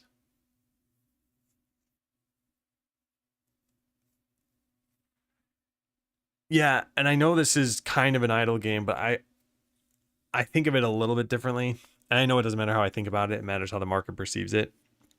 But there is one other thing I would consider here, which is the free-to-play ones. I wonder what the average spend is from people on those games. I'm betting a Godot game in a different app shell. Yeah, it sounds interesting. Yeah, a lot. Yeah. Otherwise, they would have a one-time purchase. But it's kind of funny how that works. It really goes back to what LSRP said, right? Like, and I'm the same. Like if a game costs $5, I'm like, I have certain expectations out of it. And if a game is free to play, I will do my best to never spend money in that game. I'm just a cheapo. Yeah. Well, there's one other component to this Golden Gun. The whole, you have to be willing to not make it up front. You also have to be willing to essentially exploit your player base a little bit. Like the very game design of the game has to be such that you want to spend money in the game. So now you add sort of artificial barriers so that the free to play players are like, yeah, maybe now's a good time to spend $3 or $5. And I think that it like warps the incentives between the game developer and the game player. And in my mind, it's like a game should be fun, full stop. And if you are going to make a free to play game, you have to make it like the game needs to earn money, full stop. But I agree with you. It's not like I'm not disagreeing with this. It's there's the economic component and there's also the ethical component. People would rather get a free to play game and keep buying $1 to continue playing items after they fail level 3 times over the lifetime of the game. They spend 50. Yeah. I think folks would be enraged if it was 5. Well, a lot of times too, you'll see Steam reviews reflect the cost of the game in the reviews. I just played a game yesterday for like 10 minutes and hated it. What was it called? Pan Capo, I think. God, this game was not fun. And I read the Steam reviews. I think I got this for free. And it says mostly positive, but if you look at the reviews, there are 400 negative reviews, and they all kind of say the same thing. It's like, it's not a fun game. It's not a fun platformer. I got it for free, and I didn't even really like it that much. Like, that's a lot of these reviews. And yeah, I played for very little time, and I was just like, man, the game looks good. It sounds pretty good. It's just not fun. And the game is free. You can't look. Well, it was free. You couldn't lower the price more than that. But sometimes people get a game for like $20 and be like, I had fun. It's just not worth $20. Depends how good the game is, right? Hey, who cares? I play the mobile game Souls, and I've never spent money on it. It's good, but not super good, where I'd be willing to shell out hundreds of dollars for it. Yeah, I think the only way I've ever spent money on a free-to-play game is removing ads. And even then, I'm spending like Google Play credits or something. Like the game I thought was most worth it, there was a game called Nanogram's Katana. And it was just a really, really well-made game. All the content was free and you could play it for free. There just happened to be ads. They weren't even super intrusive. And I thought, you know what? They've done a good enough job where I feel like supporting them. And it's a nice perk to remove the ads at the same time. But yeah, I think my main problem with free-to-play games like this is that in order for the business model as a whole to work, you need to allow for whales. And by allowing for whales, that means that the people who aren't spending tons of money aren't going to get everything. And that's counter to any other game that you just buy once. It's like in Breath of the Wild, if you didn't get everything, it's because you just didn't want to get everything. It's not because you had to spend $50 or something.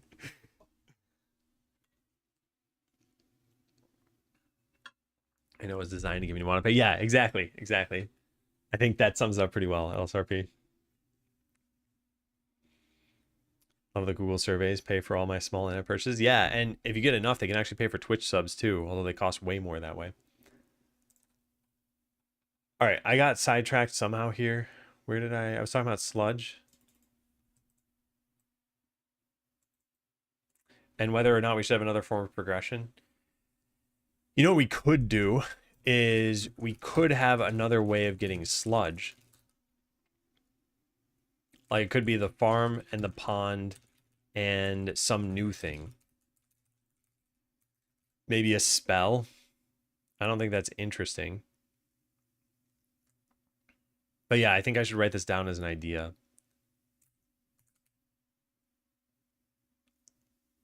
Yeah, let's go write it down. Where do we write it? Maybe here somewhere. Item stuff, battle stuff, special stuff. I guess I'll write like town stuff. We got feedback on v0.7.0 that the main bottleneck / requirement seems to be wisdom sludge. We could potentially, like, I don't think we should add another system for progression, but we could have other systems grant wisdom sludge. E.g., imagine an enchanter perk that says every time you cast a spell, gain 5 wisdom sludge.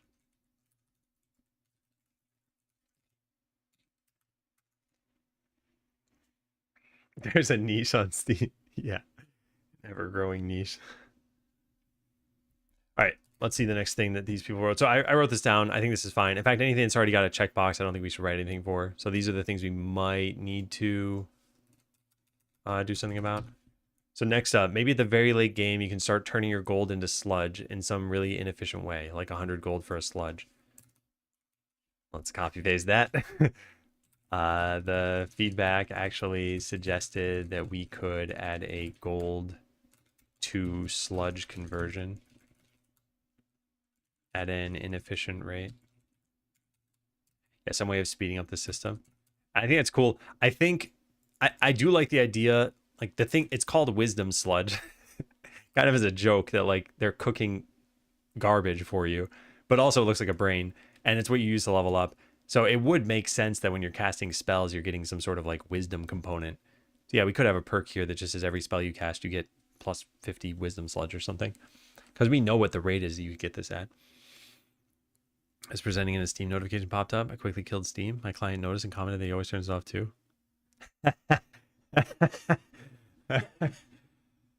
oh man. Yeah. I remember I was working at Google and we were in a meeting and someone had to share their screen. And let's just say there was a very explicit image on their screen. It was not a notification. They just happened to have that already open. And they accidentally shared that window and nobody commented. But everyone probably made the monk ass face. Any thoughts on space time? I looked at it briefly. I think what I'd want to see is what's a game not made by the same company that made Space Time, because I know they made that Bit Crafting or whatever game. What's a game not made by them that does well and supports the kind of concurrency that they talk about, and what do they consider to be their learnings? Like, is it easy enough to debug? Is it quicker for development? Because it doesn't. It sounds to me like. And remember, this is a sort of naive / ignorant view. It sounds to me like they're promising a lot that I don't know if it will pan out that way. But they have made a game, and the game apparently is somewhat popular. So, like, I don't know. Maybe it's working well for them.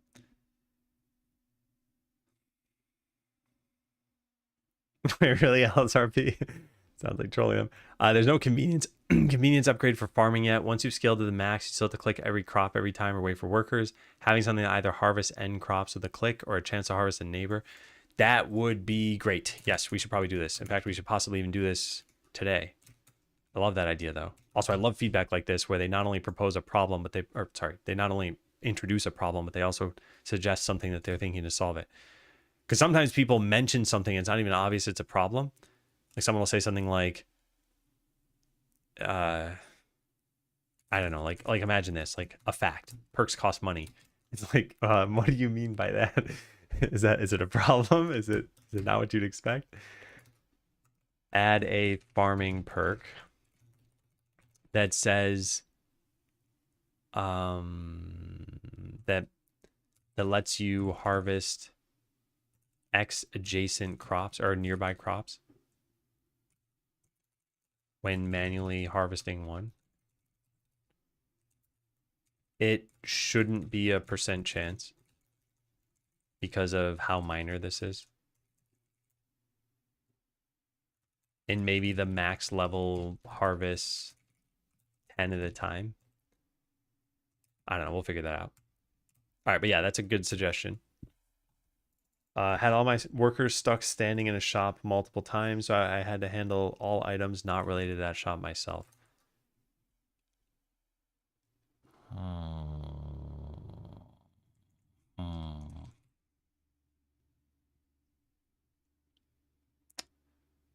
The only tool the game really gives you for this, there's manual item movement, there's changing where you're battling, there's expanding a shop, there's item stacking, there's customer speed upgrades and spells.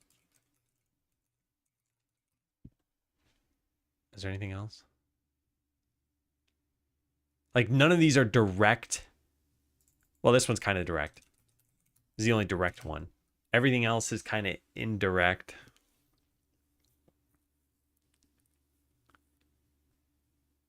So how would we, if we said this is like the number one problem, how would we address this? Oh, I forgot to get, I hurt my back yesterday. I forgot to get medicine. I should do that on my break because I'm sitting terribly right now. I think we need a way. I mean, at a high level, it's either it's stop getting items of that type or have a way of handling items of that type.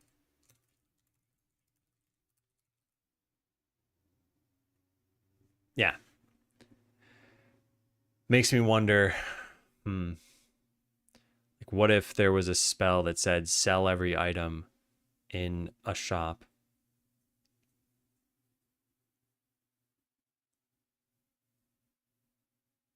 I really like the enchanter idea, by the way, and I think we should add more spells.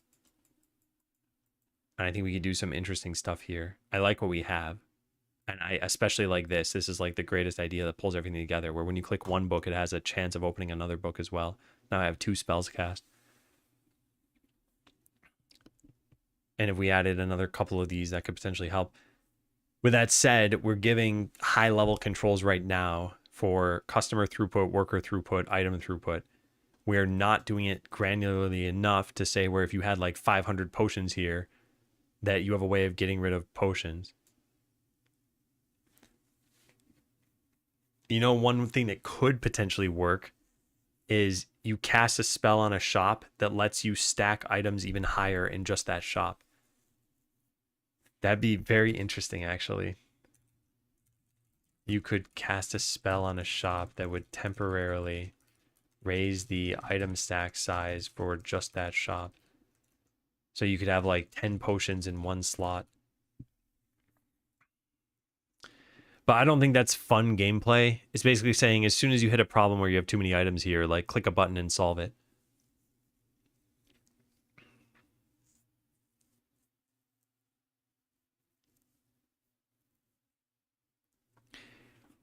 We could have like a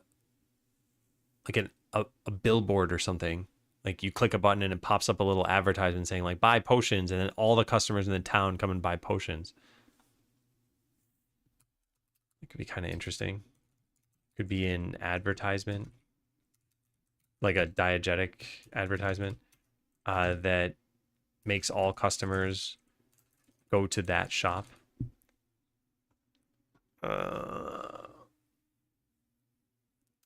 Again, though, it's still the same, like, hey, you ran into a problem, click this button to solve the problem. Is it interesting? I don't know. But yeah, let's write that down, I guess. So what's the problem here?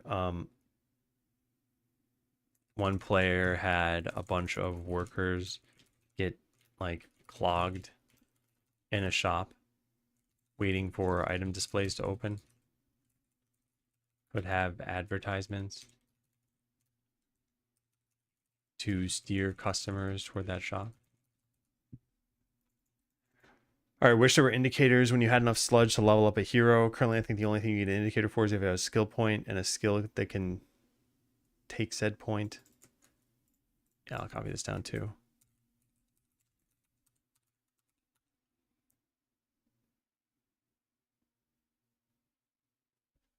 Who left this feedback? Ah, okay, good. I'm like, this strikes me as a particular person in chat.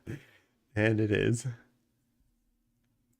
All right, quick menu item is a bit fiddly and unreliable. Sometimes a click will just return the item to its current location, even though the menu indicated otherwise. I do wonder if it would work better if you had to hold down the mouse for the menu to come up. I'll just write this down too for now. Feel like there should be an option, maybe a setting for workers to drop the potions if there's no slots for them and prioritize other items. So, okay, we've gotten this feedback a couple times. Also, hey Rami and hey Puppet. We've gotten this feedback a couple times where you've got something like this going on. Let me just grant like 1 million items. And then speed this up a bit.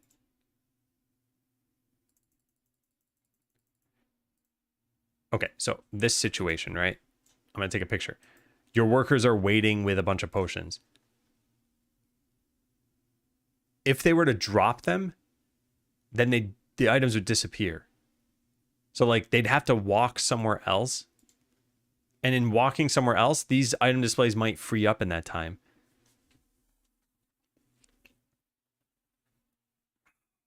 So I don't know what a good solution is that would actually like satisfy players here.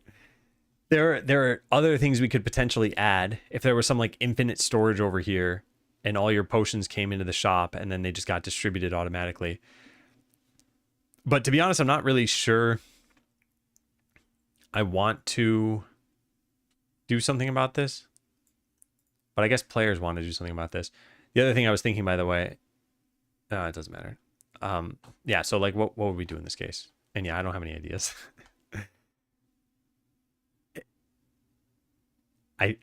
I guess maybe people would want a button you click and there's some like, you know, run ad button here.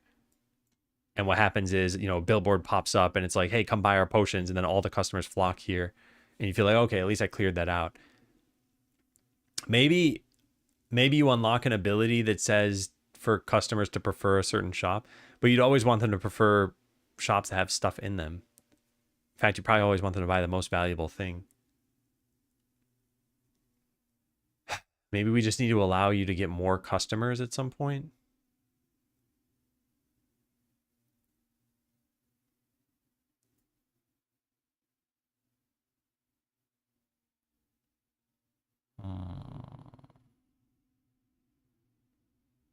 I'm not sure. Any PvP projectile deflection or redirect? There's no PvP in the game. But as far as deflection or redirect, there is neither, I think. There's some sort of ways that you can do similar things. There's dodging, there's counterattacking, and there's the Paladin's Holy Link ability, which can kind of make you take hits for another player, for another adventurer, I mean.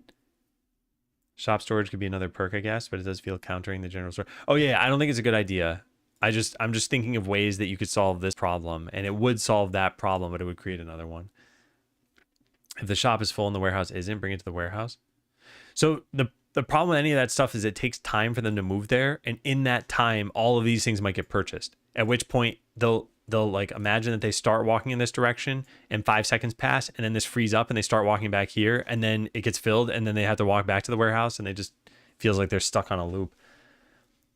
Originally what would happen is these characters would not pool up around here. They would just wander your town. And then people are like, why would you have these wander the town? They've got potions and the only place to sell potions is here. I'm like, okay, let's bring them there. Now people are giving different feedback. I recognize, I'm not trying to say this is a problem with players giving feedback on different things. If I change the systems, the feedback's going to change too. I just don't have a great solution for how we would do this.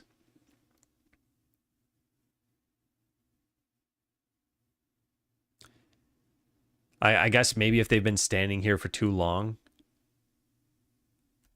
then they could, yeah, I don't know, drop the item. And then the garbage slime just eats it. It would actually be kind of funny. There could be a garbage slime perk. If your workers wait for more than 5 seconds at a shop, just have them go to the garbage slime with the item and dump it off. Yeah, maybe that could work. I kind of like that idea.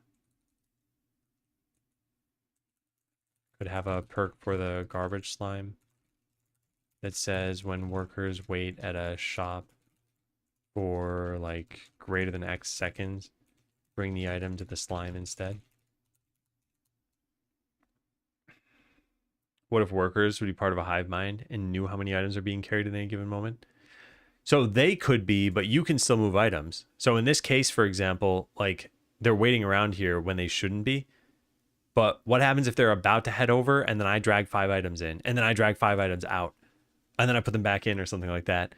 It's like the workers have to do something suboptimally. There's just no possible way for them to do everything optimally, given that you can interrupt their actions. So as an example, if they're traveling to the extractor and then you fill the extractor for them, then they have no reason to go to the extractor anymore. So like they can't predict what you'll do. If there were no manual movement, we could have them work perfectly. We could write like a scheduler basically and always have them assign tasks to one another and figure things out. Now I recognize that they're running into this situation themselves. Like I'm not necessarily adding items into the mix, but they see, oh, I can pick up a potion and I have a potion shop. So let me go bring this down there.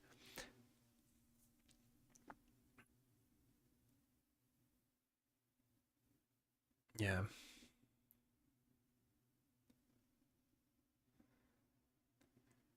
If the right keyboard had mouse functionality, you'd 2x productivity. I mean, it already has mouse functionality. Where's OBS? Yes, yeah, I can just move this like this and click stuff and yeah. It's not really easier than using a mouse. Need to implement AI that'll try to predict your actions based on your play patterns. Yes, exactly. Now we're cooking with gas. All right, next up. I wish I could just hover over an item and press a number because I'm a mobile player and hate clicking. Actually, no, that's a pretty good idea. We should do that. Is it just me, or is the rogue not just the worst hero, but also the worst fisher? What? Okay, those are fighting words. Rogue is amazing. I had the archer's the best, or the mage. I haven't tried them. Yeah, no. The rogue is good. The rogue's really good. I just got the max money reach, except there's no next elite for me to beat. Yeah. It's another thing we should probably address for the demo.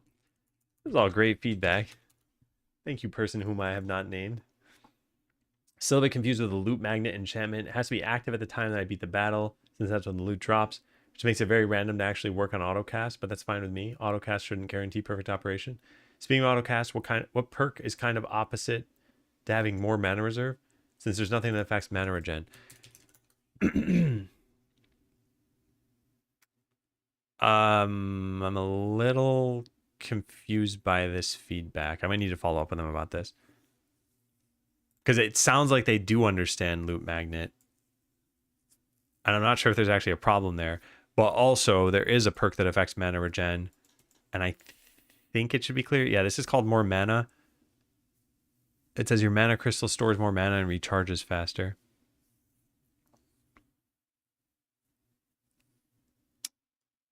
I'm not sure about that. Didn't even level them up because it doesn't do much. Rogue, Warrior, and Paladin I've almost completely ignored during a playthrough. Well, okay. Just to be clear here. So the Rogue has this ability, which says immediately execute enemies with less than 8% health. So basically, as long as your Rogue is alive, every enemy has 92% life to begin with. And then it has this ability, which is done super fast, which always targets the lowest enemy. So those two things combined make it so that every enemy just has less HP. And since it targets the ones that are about to die, it thins out the enemy herd a little bit faster than other characters who all attack randomly. Just pump up the mage and they take care of most enemies. Yeah. I mean, I got to figure out how these are balanced with respect to one another. I'm not saying the mage is bad. I'm just saying I don't think the rogue is bad. I think they're good. It all depends on what skills you get too, by the way. If you unlock like these 3 skills, this one might not be as good as some of the other ones. But like this one's bonkers. And crit is bonkers. Yeah. And so is Fatal Strikes. Like these 3 alone are pretty good. Yeah, I guess that's a problem with some of the other ones. They're not as interesting when you can't choose them. Love the unified perk UI. Stacking is madness. I guess customers finally just wanted to buy boots in pairs instead of single feet at a time. The random skill cost thing doesn't work at all how I'd expect from the description. Heard the cost of the first skill. Oh, I've had the cost of the first skill go up and down through adventures, so it's not only increasing. What I expect from the description is there's a base cost per next skill, and then a multiplier per total skills unlocked. And that's definitively not how it's behaved for me. Maybe that's intended, but it's related to where you're at when you get the adventure or something. Yeah, I expected this to be, I think, a little confusing for players.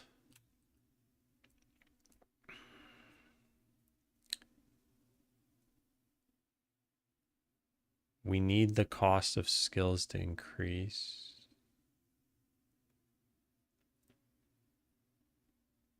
What if it is just any skill? What if there's just a single next skill cost?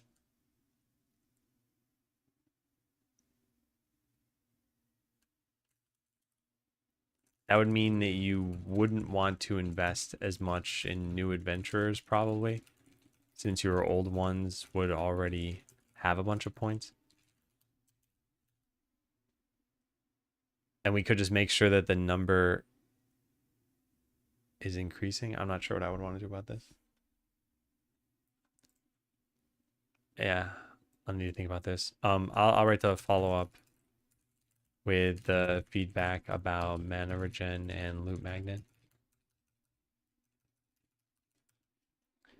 What do we have now? I like being able to set up multiple battles at once. I'd maybe rethink the adventurer hiring system into something interesting. Let me just copy paste this on screen. I'd maybe rethink the adventurer hiring system into something interesting. Something I enjoy is upgrading characters into higher classes, which could be a cool idea. Mana potions could be usable on the enchanter. The way you set up battles is okay, but it can be a bit vexing if you're trying to min-max it.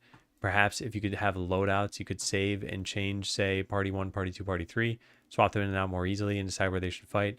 Good luck with the game. I'm sure it could be 15 or more, but it need more mechanics and not just longer playtime. Okay, so if this person is here, I think some expansion on this would help a little bit. So like, if we just take this, for example, this mentions the hiring system and then mentions some kind of like class evolution. Is this one issue for them, or is this two separate issues? Because I get the idea of like, okay, they find the class evolution idea cool. I don't think we're going to do this. I don't think it would pay off for the complexity it would have. So like from a game philosophy perspective, I wouldn't probably consider this, but the hiring system being more interesting, I wonder what that would look like for them.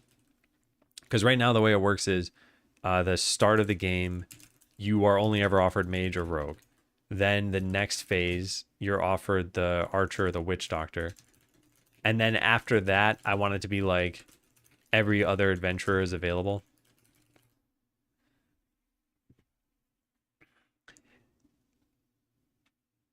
Yeah, turn the hiring system into a gacha game.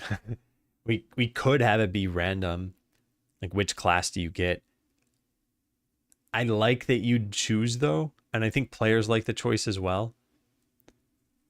And we can't really randomize anything else about the adventurer because they only have stats and skills, and the skills are already randomized. So we'd be randomizing stats, which I don't think would be all that interesting. At least not for the base game. I think for a challenge mode, we could randomize more stuff.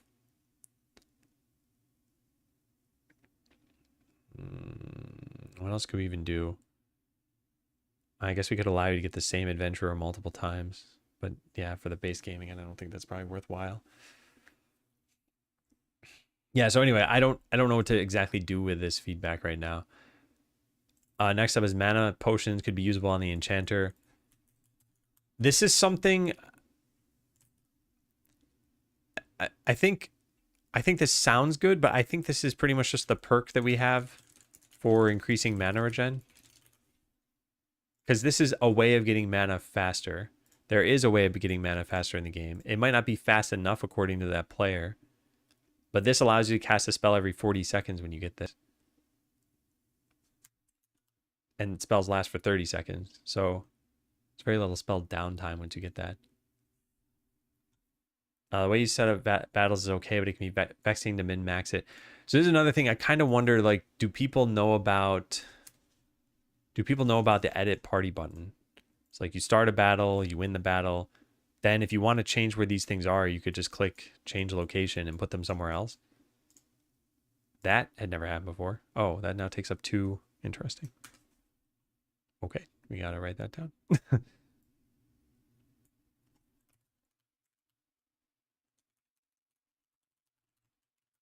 I'll just write this in a new issue. Battle map error text can span multiple lines.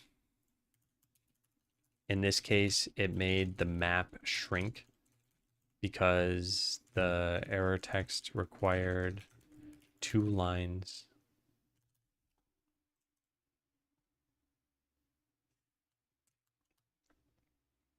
Anyway, yeah, so there's an edit button and you can just choose a different location and they'll all go fight there. I don't know if people know about this or not. Maybe they know about it and they're trying to do something that is different from this scenario. But I have seen people who play the game by clicking the X every time and then starting a new battle and being like, why didn't it remember my party? So it's hard to say. It's hard to say. Now I recognize that they wouldn't know about it could be considered an issue that then we need to solve via education in the game. But I've seen some players who know the button exists and still don't use it. And I think the close button is just too enticing for them. I need to think about that. Anyway, perhaps we could have loadouts and save them. Yeah, and then that's another thing I think about is like, okay, let's say we added loadouts in. What would that look like? Like you click here and then there's like a save party and you have 3 different parties you could save. I'm not opposed to something like that. I think we would need more adventurers before I would consider doing that though. What else was listed here? Yeah, that's pretty much it.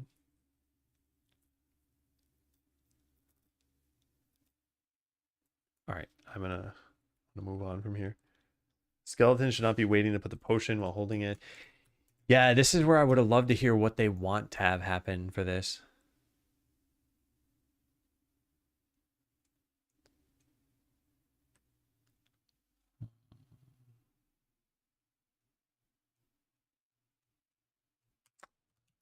All right, well, we know that people don't like this idea. 2 players had a bunch of workers get clogged. Yeah, perk for this. I guess some other kind of... We could make it so that workers don't get into this state on their own. They could see if another worker is going to the shop already. They put it in their pocket, then forget about it and walk out of the store, triggering the alarm. And they get mowed down by adventurers thirsty for justice. They become double dead. I wonder about the put it in your pocket thing. If the worker goes and does something else, it can pick up an item. I don't think it would work. I know that there was a joke suggestion to begin with, but yeah, I do wonder, could we do something with that? Some issues with WSD scrolling. Okay, so that already fixed. I'm glad they filed the feedback on that. I didn't know I could just put potions in the store myself until later game. This is a bit perplexing to me. I think there's a tip that tells you about this, right? Oh, no, there isn't. Huh. Do we have it written down? I think we might have it written down already. Let's search for tip.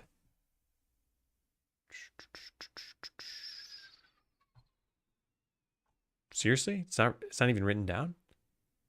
Maybe it was closed?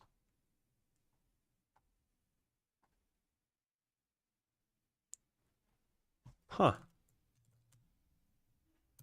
Oh, here it is. Did we just delete the tip?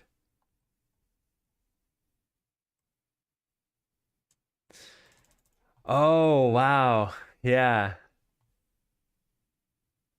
Okay, so maybe it was obvious to this player that they could use the garbage slime, but maybe it wasn't obvious to them that they could do the same thing and put it in the shop.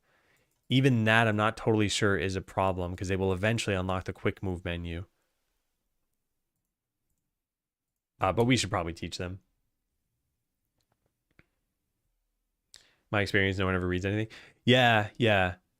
And I've seen some people play the game who like are actively trying not to read anything. It's kind of funny because like those players exist, you need to accommodate them. And it's just kind of funny to think, how do they use computers?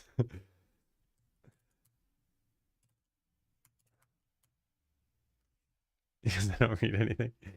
Yeah. All right. So clarify that you can move items to a shop yourself. Not sure exactly how we want to do this. It'll become more apparent when you get the quick move menu. People may know that you can drag items to the slime, but not realize you can stock shops.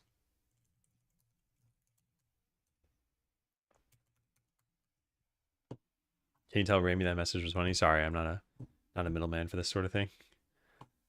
He'll just never know.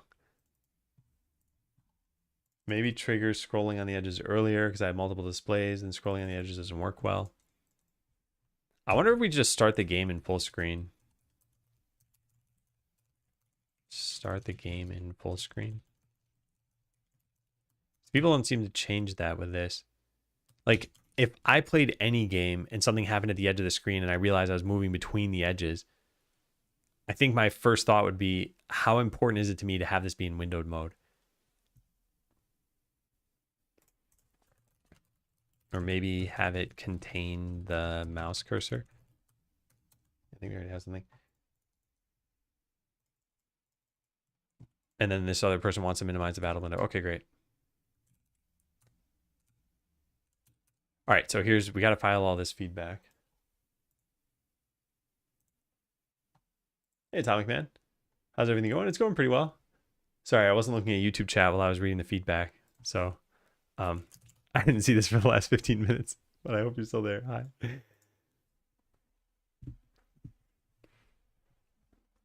Containing the mouse is probably the best option. Yeah, and it's something supported by Godot too, so it should be pretty simple. Okay, so what do we do about adventurer order? People don't know that it doesn't matter. Problem, it doesn't matter, but people don't know that.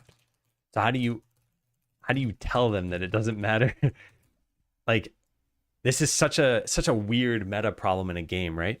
Enough other games did this thing such that now people assume that it matters in this game, but it doesn't. It'd be like if enough games had it so that fire beats like whatever grass type Pokemon sort of thing, and then you have grass enemies in this, and it doesn't work that way. You have to explain that fire isn't actually strong against these enemies only because other games did it, and people are going to assume that it does. Hey Maybach, I'm doing well. I think it's been nice to just kind of take it easy today. I've been looking through feedback. I fixed a couple of small bugs. I don't plan on doing anything too intense. I just don't have the energy for it.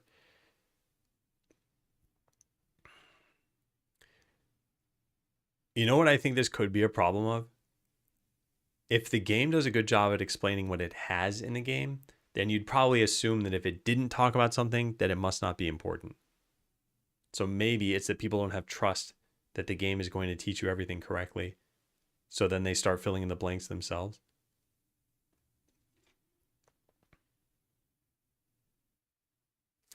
The alternative thing that you can do here is you could make it matter. But I think that's a bad idea. What would that even look like? We could say something like enemy or characters closer to the right side of the battle are going to get attacked more often. But I feel like in that case, you would just position your adventurers in the same way every single time. Put your tanks in front, your weak guys in back. I don't think I'm going to do anything about this for now. There is maybe one thing we could do. We could, and I don't even like this idea, we could sort these in a deterministic order so that it doesn't necessarily match what order you put them in. So like I've got 3 adventurers there. When I click Archer, it doesn't always go in the last slot. It goes in like the first slot, like they're alphabetically ordered or something. But then the problem is it's not easy to figure out like, oh, that just went into that slot. You'd see them all get rearranged. Yeah, I'm not going to do anything about this for now. This one said they want an overarching goal, like a building you keep spending things on. I feel like the town is the overarching goal.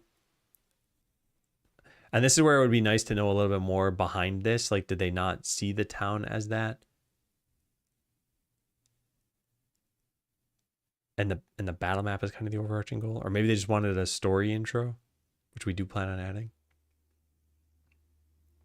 Is Abbott the name of the Twitch bot? Yeah.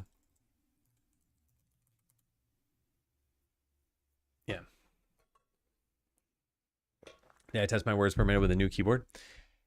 Yeah, I've got some more information about that in that video. And the spreadsheet is there too, I think. All right, they want to be able to click slimes, trees, etc. while idling around. I think we've already got this tracked as like people want to be able to click customers. Clicking the slime already does something, although it's not, I guess, what they would have wanted. And then clicking trees and stuff. We have the foraging system, which is only those 3 apples in the game. we can eventually make clearer. So I'm not going to do anything about this one right now either. This we got to think about. I don't know what to do, but let's write it down. People don't like that workers can get clogged in shops while waiting for a free shop slot. Yeah, and I had some ideas. ActionScript games of the early 2000s. Yeah, well, I don't remember custom cursors being specific to like ActionScript games. I feel like lots of games did a custom cursor.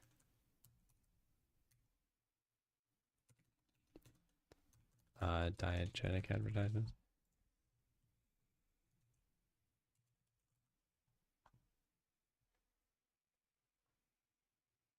The bartending game with the guy with a mustache.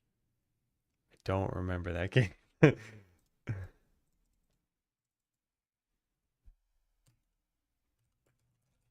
And then not even pick up the item. All right, so that's been filed. Indicators that you had enough sludge to level up a hero. All right, so we have only this one button here. We could also indicate when you have enough to level up a hero.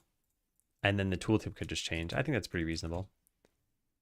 Indicate when an adventure, when you have enough sludge to level up an adventurer. Currently, the adventurer's button turns green when you have enough money, or when you have a skill point, right? An unspent skill point. You should probably also have it turn green when you have enough wisdom sludge to level up an adventurer. In that case, the tooltip can change to say how many adventurers can be leveled up. I never played that game. I wonder why it says land securities at the upper left. All right, we're next. Quick item menu is a bit fiddly and unreliable. Yeah, I'll file this in the other one that we have here.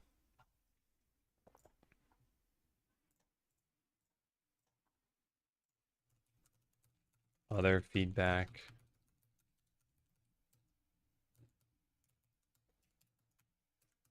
Wish I could hover over an item and press a number. Let's file an issue for that. Allow using the quick, or allow using keyboard shortcuts to move items without even opening the menu. We got this feedback from V0.7.2.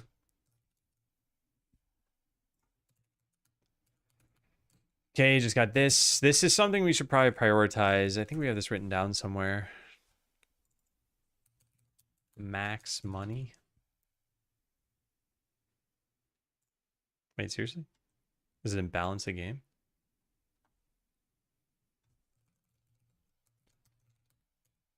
Because Raimi reported this a long time ago.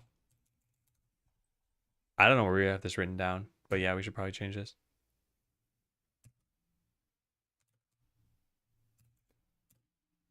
All right, maybe when you beat the Inferno, that'll happen.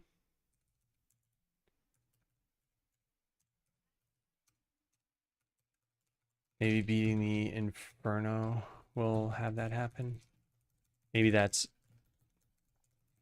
also when we should pop up the demo is done tip. I did what? You mentioned a long time ago that you can only get 5,000 money in the game, and it'd be nice to just unlimit that. Follow up with feedback about mana regen and loot magnet, yeah. Clarify that you can move items to a shop yourself. We already have an issue for this.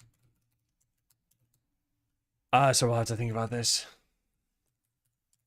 All right, I gotta take a break. I will be back in a little bit. Is it jump time? Is it jump time? It's jump time.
All right, sorry that took a little bit longer. I had to get some medicine.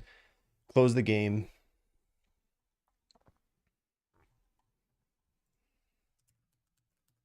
All right, hopefully that helps my back. Hey, Ramu. Remember Adam's lights? Ah, the giveaway, yeah. The old days. All right, so we filed all the feedback. Now, the important stuff that we had was to get Steam reviews up and running.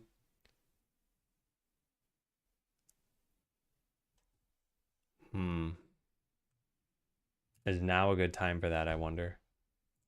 Probably, right? Like, yeah, probably. All right, what does it take to do this? Put it into 2, updating links, build instructions, etc. Probably point out to the community that reviews are not possible. Add Adam's radar. He should be looking to reviews.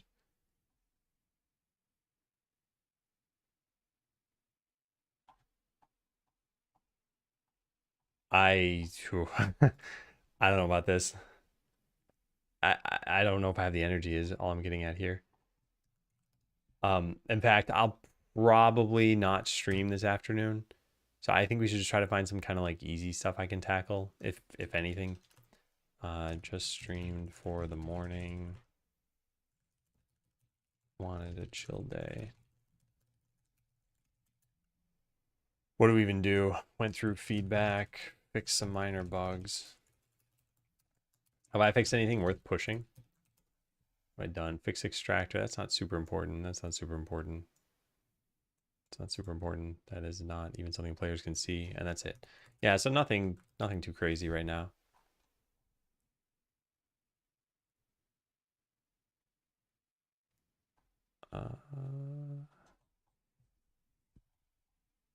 Yeah.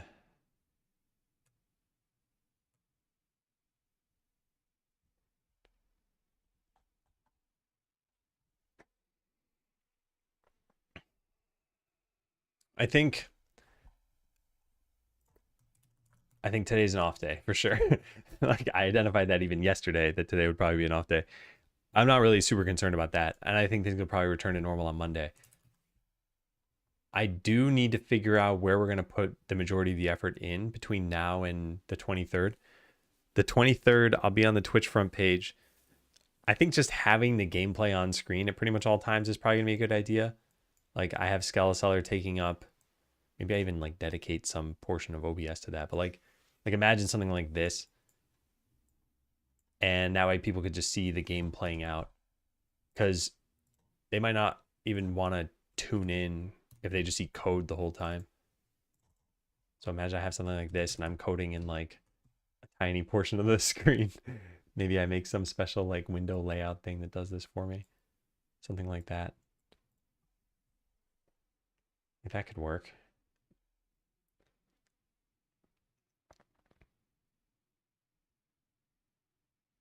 Yeah. Anyway, I think I should get going though. Can I have the sidebar completely? Yes, I can. Yeah, I am gonna go. I don't want to push it for today. I think we had our chill morning over here.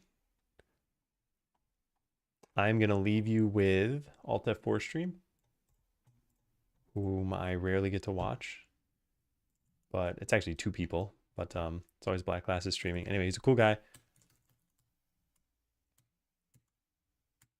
I hope you enjoy. I'll be back on Monday, and hopefully I'm back to normal on Monday. Thank you for watching. I hope you all have a good weekend. And let's say hi to Alt F4. See ya.